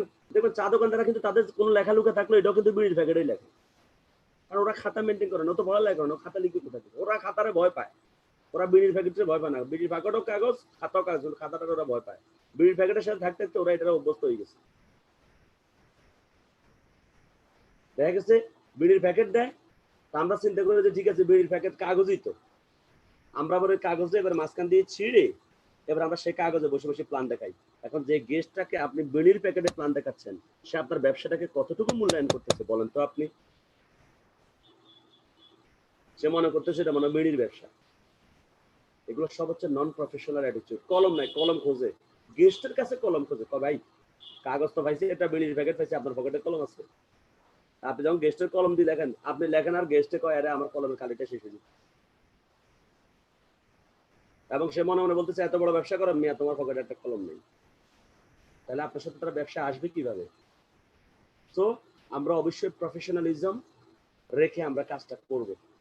যেখানে সেখানে প্ল্যান দেখাবেন না, যেখানে সেখানে যে একজন মানুষের সাথে যখন বসবেন আপনার একটা প্রস্তুতি নিয়ে বসতে হবে। আগের দিন থেকে 2 দিন আগে থেকে আপনার প্রিপারেশন থাকতে হবে যে তার সাথে আমি কিভাবে বসতেছি, তার সাথে আমি কিভাবে আলোচনা করব। কারণ গুলি মারলেন, সব বুলেট নষ্ট হয়ে গেল, একটাও কাজ হলো না, তো লাভ হলো নাকি? কিন্তু পরিকল্পনা করে একটা বুলেট মারেন, ওইটা কিন্তু জায়গা মতো লাগবে, কিন্তু আপনি সাকসেস। পরিকল্পনা ছাড়া কাজ করলে বুলেট নষ্ট হবে, মানে গেস্ট নষ্ট হবে। আর যদি পরিকল্পনা করে কাজে, যে বললাম 37 জন লিস্ট করছে, 8-9 জন গেস্ট প্ল্যান করছে, দেখেন আজকে আমি ব্রোজ টাইম আল্লাহর মধ্যে যে রিসেন্টলি গোল্ড হয়ে যাচ্ছে। তার মানে কি? অথচ বহু লোক আছে 100 জন ইনভাইট করা চায়, সে জয়েন করে না, কারণ আমি যাকে টার্গেট করছি ওর পরিকল্পনা করে আমি ধরছি যে ও পিছতে যাওয়ার কোনো সম্ভাবনা নেই। তো আমরা অবশ্যই প্ল্যান শেয়ার করব। প্ল্যান শেয়ার করা ছাড়া আমাদের সাথে কেউ জয়েন করবে না, এটা কনফার্ম থাকে। যদি কেউ জয়েন করে সে আবার এখানে থাকবে না, সে আবার হারিয়ে যাবে, কারণ সে না বুঝে আসছে, সে আবার না বুঝে চলে যাবে। আর যে প্ল্যান দেখে বুঝে আসবে ও আপনার সাথে থেকে কাজও করবে। ওকে, এরপর আছে কি ক্লোজিং। এখন তাকে প্ল্যান দেখাইছেন, তাকে প্ল্যান দেখালেন, এবার তাকে ক্লোজিং দিতে হবে। তাকে কি করতে হবে? ক্লোজিং দিতে হবে। তার মনে অনেক প্রশ্ন থাকবে, এই প্রশ্নগুলো তাকে শেয়ার করতে হবে। এখন আমরা অনেক কাছে এই বিষয়গুলো প্র্যাকটিসই করতে চাই না। মনে রাখবেন, কিছু বিষয় আছে আপনি কখনো এগুলো অ্যাভয়েড করে যেতে পারবেন না, এগুলো আপনাকে করাই লাগবে। আমরা অনেকে প্ল্যান শো করতে চাই না, অনেকে ক্লোজিং দিতে চাই না, মনে করে আমার আপলাইন দেবে। আমি আপনাদেরকে আমার একটা প্র্যাকটিক্যাল একটা এক্সাম্পল দিই, আমার জীবনের থেকে নেওয়া। আমি যখন প্রথমে নেটওয়ার্ক মার্কেটিং লাইফে আসি, আমি তো বুঝেন এটা আপনাদের মতো, যখন প্রথম প্ল্যান পারি না, আমি প্ল্যান পারি না। তো আমার 2 জন আপলাইন ছিল, তাদেরকে দিয়ে আমি প্ল্যান দেখাতাম। 2 জন না, কয়েকজন আপলাইন ছিল, তাদেরকে দিয়ে প্ল্যান দেখাতাম। এখন একদিন যেটা হয়েছে, আমার খুব ক্লোজ একটা বন্ধু, বুঝছেন, ইজারের বন্ধু, তাকে আমি ইনভাইট করছি। প্ল্যান দেখাবে কি? তার সাথে শিডিউল নিয়ে রাত্রেবেলা প্রথমে ফোন দিলাম এক আপলাইনকে, যাকে দিয়ে সবসময় প্ল্যান টান দেখাই। সে বললো যে ভাই কালকে তো আমার শিডিউল নেই, কালকে তো আমি ঢাকার বাইরে যাবো। সে আবার তার নিচের জনকে দেখাই দিচ্ছে, আপনি অমুককে বলেন। তাকে ফোন দিলাম, বস আমার তো কালকে একটা গেস্ট আছে, আমার বন্ধু, বস আপনি তো প্ল্যান দেখালে খুব ভালো হতো। আমি অমুক বসে বলছি অমুকে তো ঢাকার বাইরে যাবে, বস আপনি একটু দেখালে ভালো হতো। উনি বলতেছে ভাই সরি, আমি তো এখন ঢাকার বাইরে আছি, আমি তো ঢাকাতেই নেই। হায় হায়, তো কি করবো এখন তাহলে? সে তার নিচের জনকে দেখাই দিছে। এবার তার নিচের জনকে ফোন দিলাম, ভাই কি করা যায়, আমার তো কালকে সকালে একটা গেস্ট আছে, অথচ তোমার গেস্ট কটা বাজে? আমি বলি আমার গেস্ট ধরো 10টার দিকে আসবে। বলে যে দোস্ত শোনো, আমি তাহলে আমার একটা তো উত্তরে একটা শিডিউল আছে খিলগাতে, আমি ওকে 9:30 বাজে শিডিউল দিচ্ছি। আচ্ছা ঠিক আছে, তাহলে আমি একটু আগে সেখানে চলে যাবো, আমি শেষ করে আসবো। খেয়াল করেন, সে উত্তরায় 9:30 শিডিউল দেওয়া, ধরেন সে সর্বোচ্চ 9টায় যাবে সেখানে। তো 9টা থেকে সে প্ল্যান দেখায় খিলকেট থেকে রওনা দিয়েছে, তার ফলন আসতে কটা বাজবে? কি পরিস্থিতি? আমি বলছি দোস্ত গেস্ট কিন্তু 10টা আসবে, তুমি কেমনে করবে না করবে আমি জানি না, তুমি কিন্তু 10টা টাকা আসবে বন্ধু। বলছে ঠিক আছে বন্ধু, আমি চেষ্টা করবো। ওকে, এখন এইটা ছাড়া আমার আর অপশন নেই, তার উপর ডিপেন্ড করার কোনো অপশন নেই।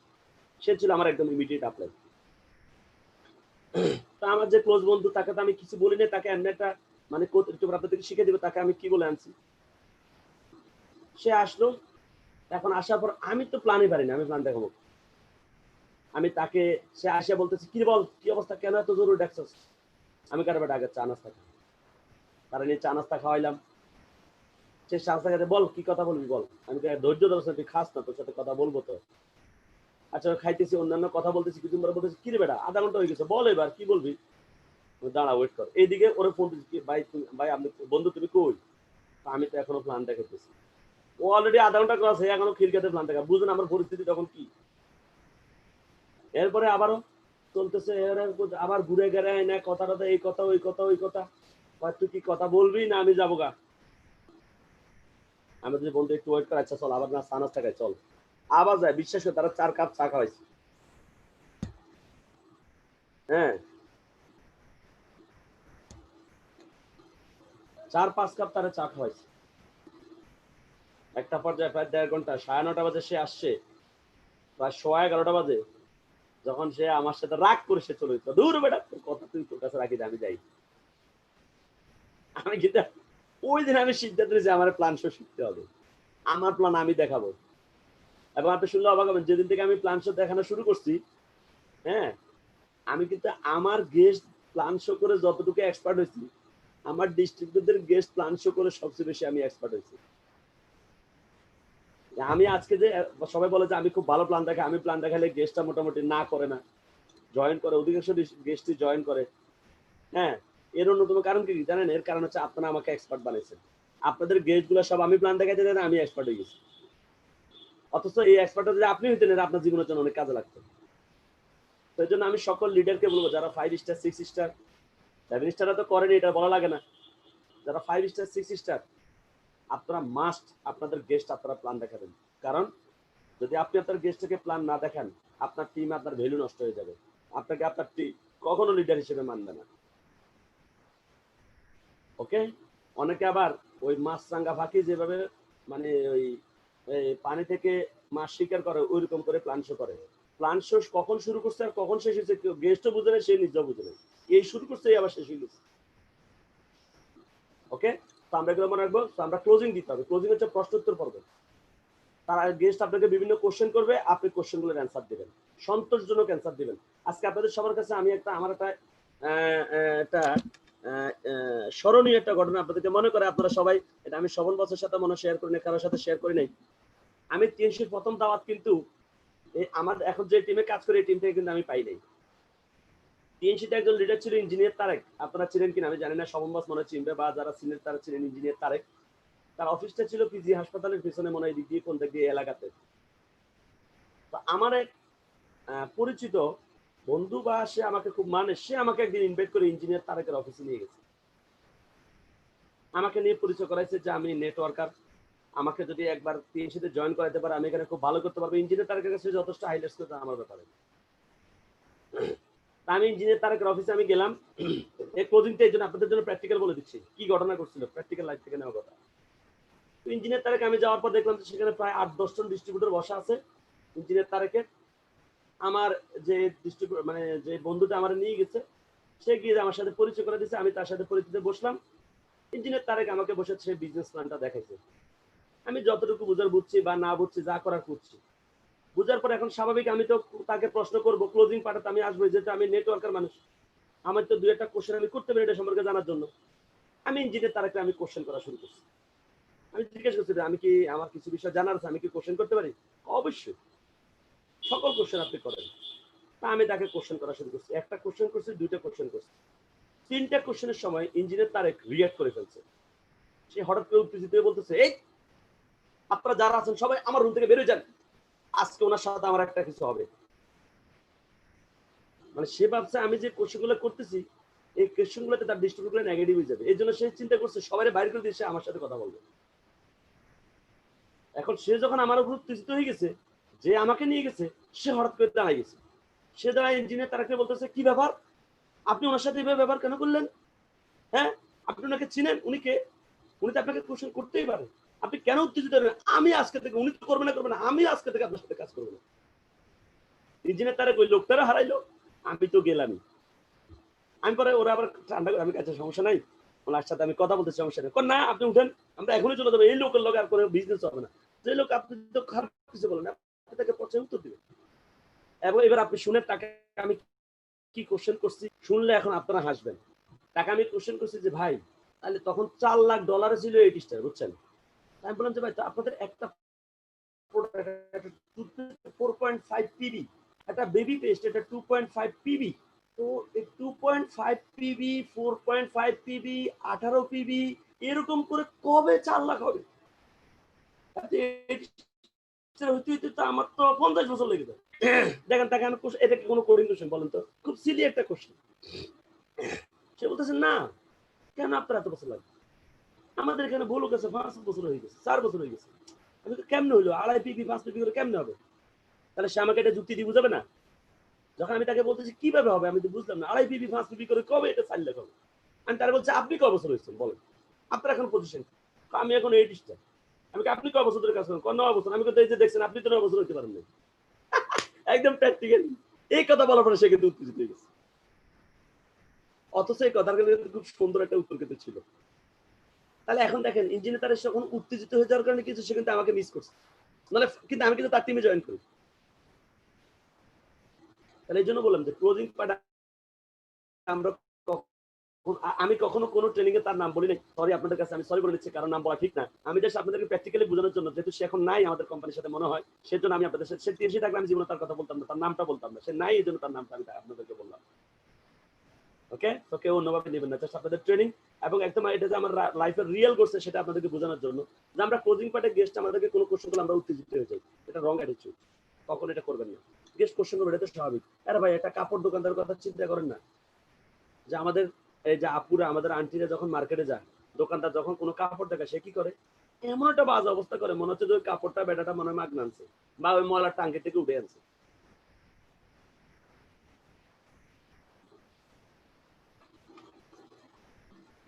ওকে, তো আমরা কখনো রিয়েক্ট করবো না, বরং সন্তোষজনক ভাবে তার কথাগুলো উত্তর দেবো। কালকে আমরা কিন্তু ক্লোজিং পার্ট নিয়ে কালকে আমরা ট্রেনিং করবো।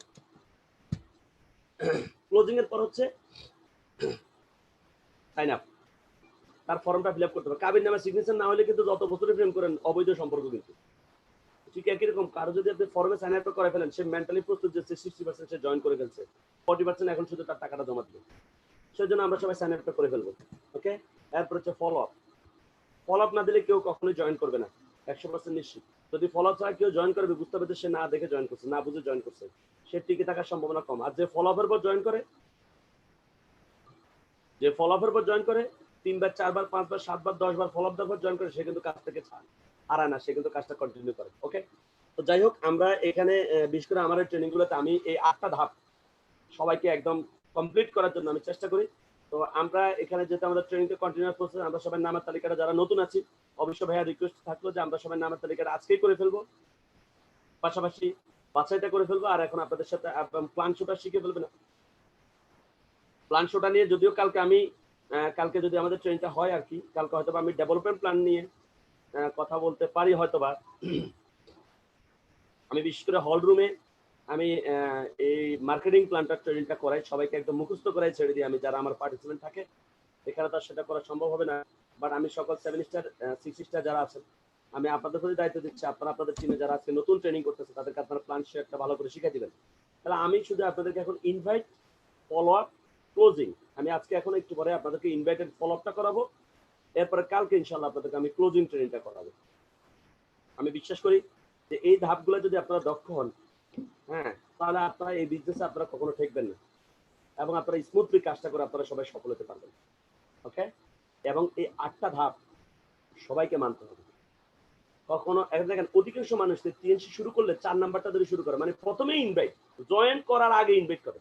আচ্ছা শুনেন, আমি তো জয়েন করবো আগে, আর 4-5 জন মধ্যে ঠিক করে নি, মানে সে জয়েন করার আগে সে কি করে, সে আর 4-5 জনটা ঠিক করে।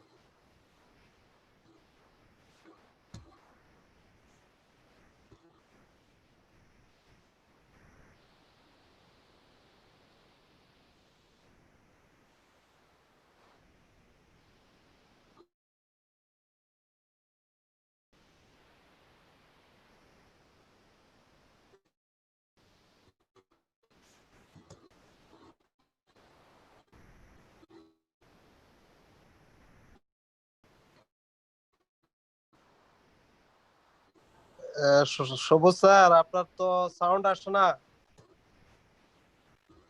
জি, আমার মনে হয় আমি যেটা বুঝতেছি আমার ল্যাপটপ থেকে মনে হয় কানেকশনটা মনে হয় ডিসকানেক্ট হয়ে গেছে মনে হয়। ওকে, এখন ঠিক আছে, ল্যাপটপ না, থেকে আছে গেছে। তো, আছে তো মনে হয়, এখন তো হ্যাঁ, আছে মনে হয় না? সাউন্ড আছে কিন্তু স্ক্রিন নাই। হ্যাঁ, স্ক্রিন চলে আসবে, স্ক্রিনটা আমি অফ করছি কারণ আমি ভাবছিলাম যে মনে হয় আমার লাইনটা ডিসকানেক্ট হয়ে গেছে। না না না। এখন দেখলাম যে না আছে। ওকে, তাহলে ওকে, অবশ্যই আমরা 8টা ধাপ ফলো করব এবং আমরা অধিকাংশ ডিস্ট্রিবিউটর আমরা যে ভুলটা করি, আমরা 4 নাম্বারটা থেকে শুরু করি, ইনভাইট থেকে শুরু করি, এটা রং। এবং এটা করতে গিয়ে কিন্তু আমরা উল্টা শিখি, এবং অনেকে তো আছে জয়েন করার আগে গেস্ট খোঁজে, আরো ভুল। এটা হচ্ছে মানে এই ভুলের তো কোনো ক্ষমা নেই। ওকে, সো আমরা সবাই সিরিয়ালি 1 থেকে সিরিয়ালি আমরা সবাই মেনটেন করবো। এবং আপনারা যারা 7 স্টার 6 স্টার 5 স্টার আছেন, আপনাদের আমার একটা রিকোয়েস্ট থাকবে যে ভাই 4টা মানুষকে, বেশি না, সবাইকে করার দরকার নেই, আপনি শুধু 4টা মানুষকে এই 8টা ধাপ ফলো করেন। 4টা মানুষকে, ওই 4টা মানুষকে বলে তারা একটা কিন্তু 4জন করে ফলো করেন, এই 8টা ধাপ ফলো করেন, কপি করেন এগুলো, দেখবেন যে ইনশাল্লাহ অনেক কম সময় আপনাদের সবার অনেক ভালো একটা বিজনেস।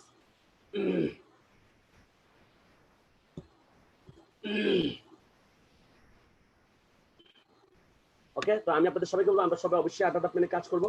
অনেকে বলতেছে অনলাইনে, আসলে অনলাইনে যখন ওপিপি হবে, আমি আপনাদের সবাইকে অলরেডি শিখিয়ে দিচ্ছি যে অনলাইনে ওপিপি হওয়ার পরে আপনারা নিজেরা আবার মেসেঞ্জারে একটা গ্রুপ করে অথবা জুমের একটা মিটিং কল করে আপনারা ভিডিও ক্যামেরাটা ধরে খাতার মধ্যে তাকে প্ল্যানটা আবার বোঝাবেন।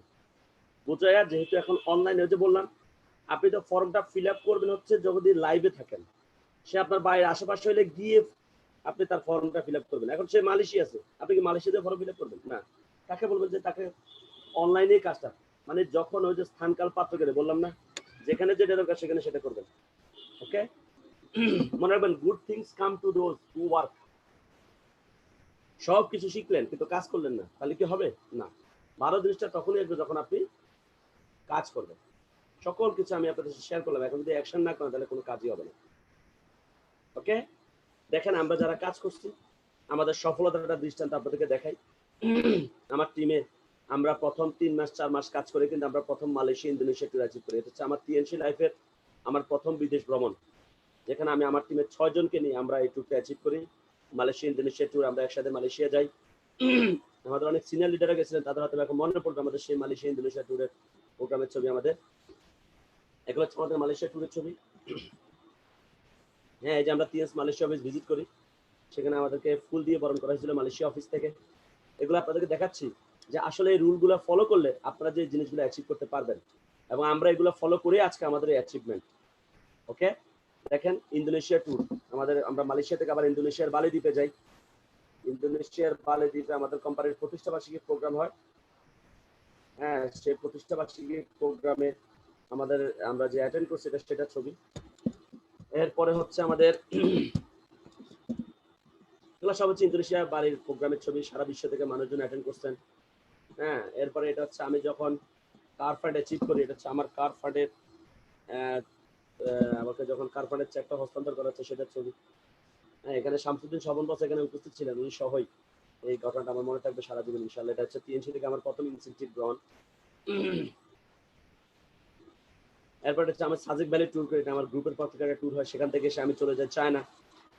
হ্যাঁ, চায়না থেকে এসে এটা হচ্ছে আমি যখন কোম্পানির ট্রেনে হিসেবে সার্টিফিকেট পাই সেটা ছবি যাচ্ছে। এরপরে আমরা কক্সবাজার ট্যুর করি, আমার টিম নিয়ে আলাদাভাবে একটা কক্সবাজার ট্যুর হয়, এটা হচ্ছে সেই ট্যুরের ছবি।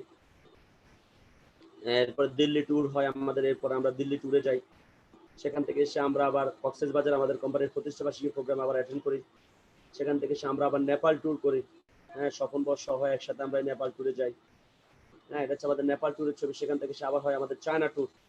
আমার টিমের প্রায় কয়জন 6 থেকে 7 জন লিডার চায়নাতে গেছিলেন, আমাদের সপ্তম মালো সহ। এটা হচ্ছে আমাদের চায়না ট্যুরের ছবি। হ্যাঁ, আমাদের ইন্ডাস্ট্রিয়াল পার্কের সামনে। ওকে, এরপর আবার হচ্ছে আমাদের বিমানের কক্সবাজার ট্যুরের ছবি।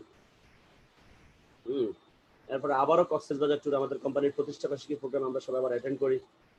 এরপর হচ্ছে আমাদের Saint Martin tour, Saint Martin যে আমরা সবাই একসাথে। হ্যাঁ, এরপর হচ্ছে আমাদের একটা টিমের একটা প্রমোশন ছিল সিঙ্গাপুর ইন্দোনেশিয়া নেপাল ট্যুর। তখন আমাদের জসিম মাত্র জয়েন করছে। জসিম জয়েন করে প্রথম 3 মাস কাজ করে সে সিঙ্গাপুর ইন্দোনেশিয়া নেপাল ট্যুর সে অ্যাচিভ করে। ক্যাশ যদিও সিঙ্গাপুরে যায় নাই, বাট সে ক্যাশ 1,16,000 মনে হয় 500 টাকার মতো সে ক্যাশ চেক আমার কাছ থেকে নিছে মাত্র 2-3 মাস কাজ করে। এরপর হচ্ছে আবার আমার চায়না ট্যুর, 19 সালের চায়না ট্যুর। সেখান থেকে এসে আবার সিঙ্গাপুর ট্যুর। দেখেন এগুলো আসলে টিএনসিতে আমরা যখন জয়েন করি, বিশ্বাস করেন আমরা কিন্তু টিএনসি থেকে এগুলো পাবো এটা কখনো স্বপ্ন দেখি। আমরা তো খাবারের সন্ধানে টিএনসিতে আসছি, 2 বেলা 2 মুঠো ভাত নিয়ে খেতে পারবো। আমি তো বলছি যে আমি কোথায় ছিলাম, কোথায় থেকে আজকে কোথায় আসলাম। স্বপ্ন ভাবি নাই কখনো মানে এইসব দেশ ভ্রমণ করবো, এইসব জায়গায় যাব।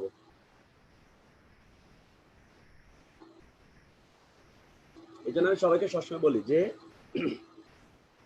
টিএনসি থেকে আপনি যা চান তা তো পাবেনই ইনশাআল্লাহ। যা জীবনে স্বপ্ন কল্পনা করেন নাই তাও পাবেন। শুধু যে নিয়মগুলো বলছি আপনি শুধু নিয়মটা ফলো করেন। ওকে, সিঙ্গাপুর ট্যুর। আপনি জানেন এক সময় আমার মনে আছে 2007-8 সালে সিঙ্গাপুর যাব কাজ করার জন্য, এটার জন্য 6-7 লাখ টাকা আমি পকেটে নিয়ে নিয়ে ঘুরছি, যাইতে পারিনি। অথচ সেই সিঙ্গাপুর আমার কাছে আগে মনে হতো যে অনেক দূর, অনেক বড় কিছু, কিন্তু এখন তো মনে হচ্ছে সিঙ্গাপুর মানে মানে যাইতে পারি এটা কোনো মানে এগুলো, এই যে একটা ফিলিংস যে এক সিঙ্গাপুর যে সময় আমার মানে একটা সময় আমার জন্য ছিল স্বপ্ন, এবং আমি যখন সিঙ্গাপুর যাব আমার মাকে বলছে, আমার মা বিশ্বাসই করে না যে আমি সিঙ্গাপুর যাবো ঘুরতে।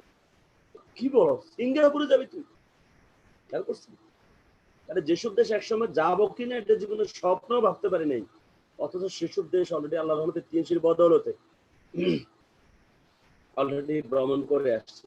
এরপর হচ্ছে আমাদের দুবাই ট্যুর, স্বপ্নের আরেকটা ট্যুর, মনে থাকবে আমার সারা জীবন। তাহলে কি বললাম যে টিএনসি আপনাদেরকে এমন কিছু জিনিস দিবে যে ভাই যেটা অন্য কোথাও কখনো পাবেন না। হ্যাঁ, এই যে আমাদের বছরা রাশিয়া ভ্রমণ করে আসছে, চিন্তা করা যায়, যেমন রাশিয়াটা এখন আমাদের অনেকের কাছে কোনো স্বপ্ন, যাবো ইনশাল্লাহ, কারণ আমাদের বছর কিন্তু এই স্বপ্ন পূরণ হয়েছে। বছর যেহেতু পূরণ হয়েছে ইনশাল্লাহ আমাদের স্বপ্ন পূরণ হবে। একসময় দেখবেন বছরে আমেরিকা যাওয়ার স্বপ্ন পূরণ হবে, তখন আমাদেরও আমেরিকা যাওয়ার স্বপ্ন পূরণ হবে, সব হবে ইনশাল্লাহ। দেখবেন আমার তো স্বপ্ন হচ্ছে পৃথিবীর এমন কোনো দেশ থাকবে না যে দেশে আমরা যাবো না, এরকম স্বপ্ন আপনারা সবাই সেট করেন, প্রত্যেকটা দেশে আমরা যাবো ইনশাল্লাহ। ওকে, দেখেন এরপর আবার আমাদের কক্সবাজার ট্যুর কোম্পানির প্রতিষ্ঠা বার্ষিকী প্রোগ্রাম, আমাদের টিম একটা সিকিম ট্যুর ছিল, আল্লাহর রহমতে আমাদের টিম থেকে প্রায় 12 জন সিকিম অ্যাচিভ করছে। এরপর আপনারা জানেন আমাদের একটা মোটর বাইক প্রমোশন ছিল, আমার টিম সারা বাংলাদেশ থেকে মনে হয় 54 জন মোটর বাইক অ্যাচিভ করছে, এর মধ্যে আমার টিম থেকে 8 জন মোটর বাইক অ্যাচিভ করছে।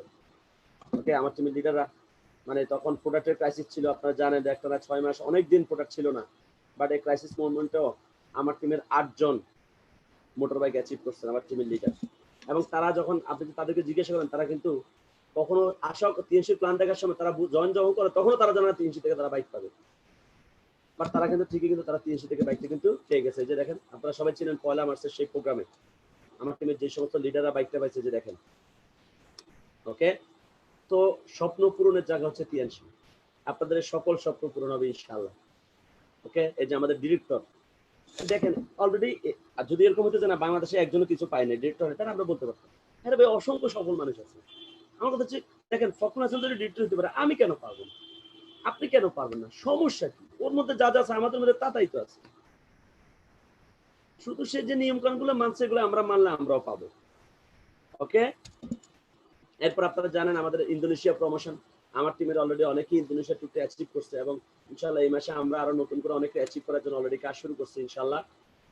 তো আমার টার্গেট থাকে যখনই কোম্পানির কোনো প্রমোশন অ্যাচিভ করে, আমি কখনো শুধু আমার চিন্তা করি না, আমার টার্গেট থাকে যে আমার টিম কেন্দ্রিক আমি সবসময় পরিকল্পনা করি যে আমি 1 লাখ করলে এটা কেমন হয়ে যায়, যে আমার এত বড় একটা টিমে মাত্র একজন অ্যাচিভ করছি, এটা কেমন দেখা যায়? এটা আমার টিমের জন্য একটা প্রেস্টিজিয়াস ইস্যু। মিনিমাম যদি 8-10 জন অ্যাচিভ না করে তাহলে এটা তো একটা মান সম্মানের বিষয়। আমি টিম কেন্দ্রিক, যে আমার টিমে যেমন আমার ইন্দোনেশিয়া ট্যুরটা আমারটা হয়ে গেছে আপনার মার্চ মাসে, আমারটা হয়ে গেছে। হ্যাঁ, আমি এরপর আমার লিডাররা জানে যে আমি এপ্রিল মে জুন এখন পর্যন্ত আমি আমার লিডাররা যতটুকু কষ্ট করতেছে তার চেয়ে বেশি কষ্ট আমি করতেছি ওদের ট্যুরটা অ্যাচিভ করানোর জন্য। ওদের সাথে আমি আলাদা, ওদেরকে নিয়ে আলাদা গ্রুপ করছি, ওদেরকে নিয়ে আমার আলাদা মিটিং হচ্ছে, ওদের ট্যুর করানোর জন্য বিভিন্ন পরিকল্পনা হচ্ছে কিভাবে তাদেরটা অ্যাচিভ করে। আমি তাদেরকে এরকম বলছি যে ভাই আমার জীবনের জন্য সবচেয়ে বড় চ্যালেঞ্জ হচ্ছে এখন আপনাদের ট্যুরটা করা, এবং এটা আমি করবোই। এটা আমি যদি আপনাদের ট্যুরটা করতে পারি তাহলে আমি বুঝবো আমি অনেক বড় সফল। এখন আমার ট্যুরটা হয়ে গেছে কিন্তু মার্চে, আমি চাইলে বসে থাকতে পারতাম, বাট আমি কিন্তু কখনো এটা করি না, কারণ আমি সবসময় চিন্তা করি আমার টিম কেন্দ্রিক, আমার টিমের লোকদেরকে অ্যাচিভ করে দেবো, আমার তো অ্যাচিভ হবেই। আমি 3 বছর 4 বছর নেটওয়ার্ক মার্কেটিং করি, এখনো কেন আমাকে ট্যুর নিয়ে চিন্তা করতে হবে? ইনশাআল্লাহ, বাট আমি তো আমার টিমের অ্যাচিভার আমাকে বাড়াইতে হবে। আমি স্বপ্ন দেখি যে আমি কোম্পানির বিভিন্ন প্রমোশন দিবে, যে যদি টোটাল আমাদের টিমে টোটাল কোম্পানিতে যদি 100 ট্যুর অ্যাচিভার হয়, এর মধ্যে 50 জন থাকবে আমার, আর টোটাল 300 বাংলাদেশে অ্যাচিভার থাকবে 50 জন। আমি স্বপ্ন দেখি বিমানের শুধু আমার লোকই থাকবে 50 জন। ওই দিন আমি ওই বিদেশে যখন যাবো আমাদের জন্য বাস নেয়, আপনারা জানেন মার্সিডিজ বেঞ্জ এসি গাড়ি নেয়, সেখানে আমরা এসি গাড়িতে আমি চাই যে আমাদের লোকগুলোকে নিয়ে আমি একটা বাসে উঠবো। ওকে, তো আমি সবসময় টিম কেন দেখি যে আমার টিমের অনেক লিডার আছে, আমাদের নতুন ডিস্ট্রিবিউটর জসিম, সুমন সাহা, এদের লিডার আপনারা জানেন এদেরকে ট্যুর করার জন্য আমি 8 স্টার বাদ দেব। আমি এদেরকে ট্যুর করানোর জন্য আমি কঠোর পরিশ্রম করতেছি, তাদেরকে নিয়ে বিভিন্ন পরিকল্পনা করতেছি, বিভিন্ন সুযোগ সুবিধা তৈরি করতেছি তারা যেন কাজ করে। আমি তাদেরকে বলছি যে আপনাদের ট্যুর করার জন্য আমার যা করা লাগে আমি তাই করবো, কিন্তু আপনাদের ট্যুর করতে হবে। এটা আমার জন্য একটা চ্যালেঞ্জ। এরকম একটা টার্গেট নিয়ে আমরা সবাই কাজ করতেছি।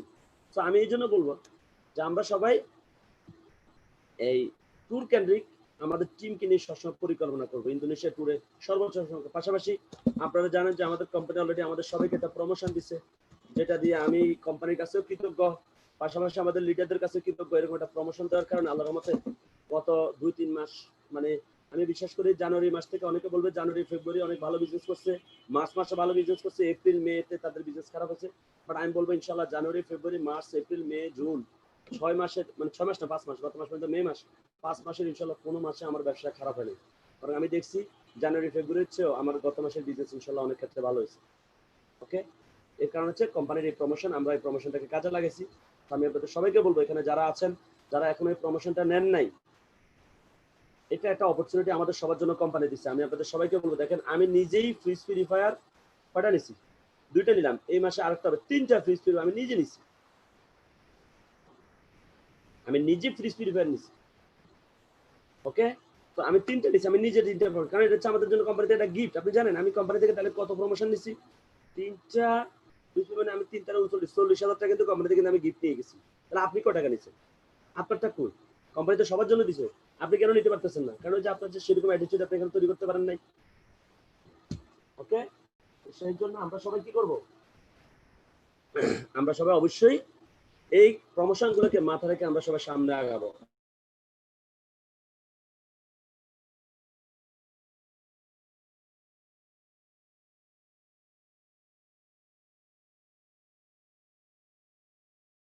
এবং কালকে আমি প্রমোশনটা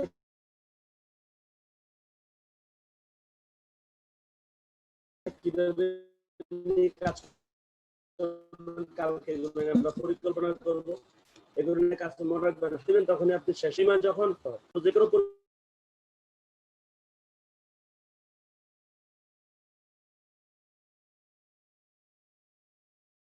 কাজটাকে বাড়াই দিবে এবং কখনো কাজ ছেড়ে দিবেন না, কন্টিনিউ কাজটা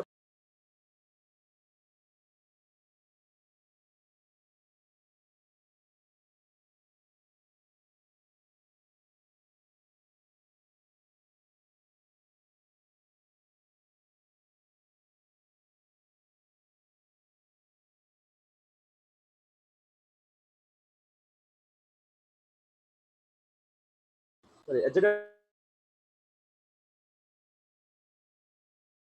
বলতেছেন যে আপনাদের সাথে সবসময় লেগে থাকবেন, আপনার যেভাবে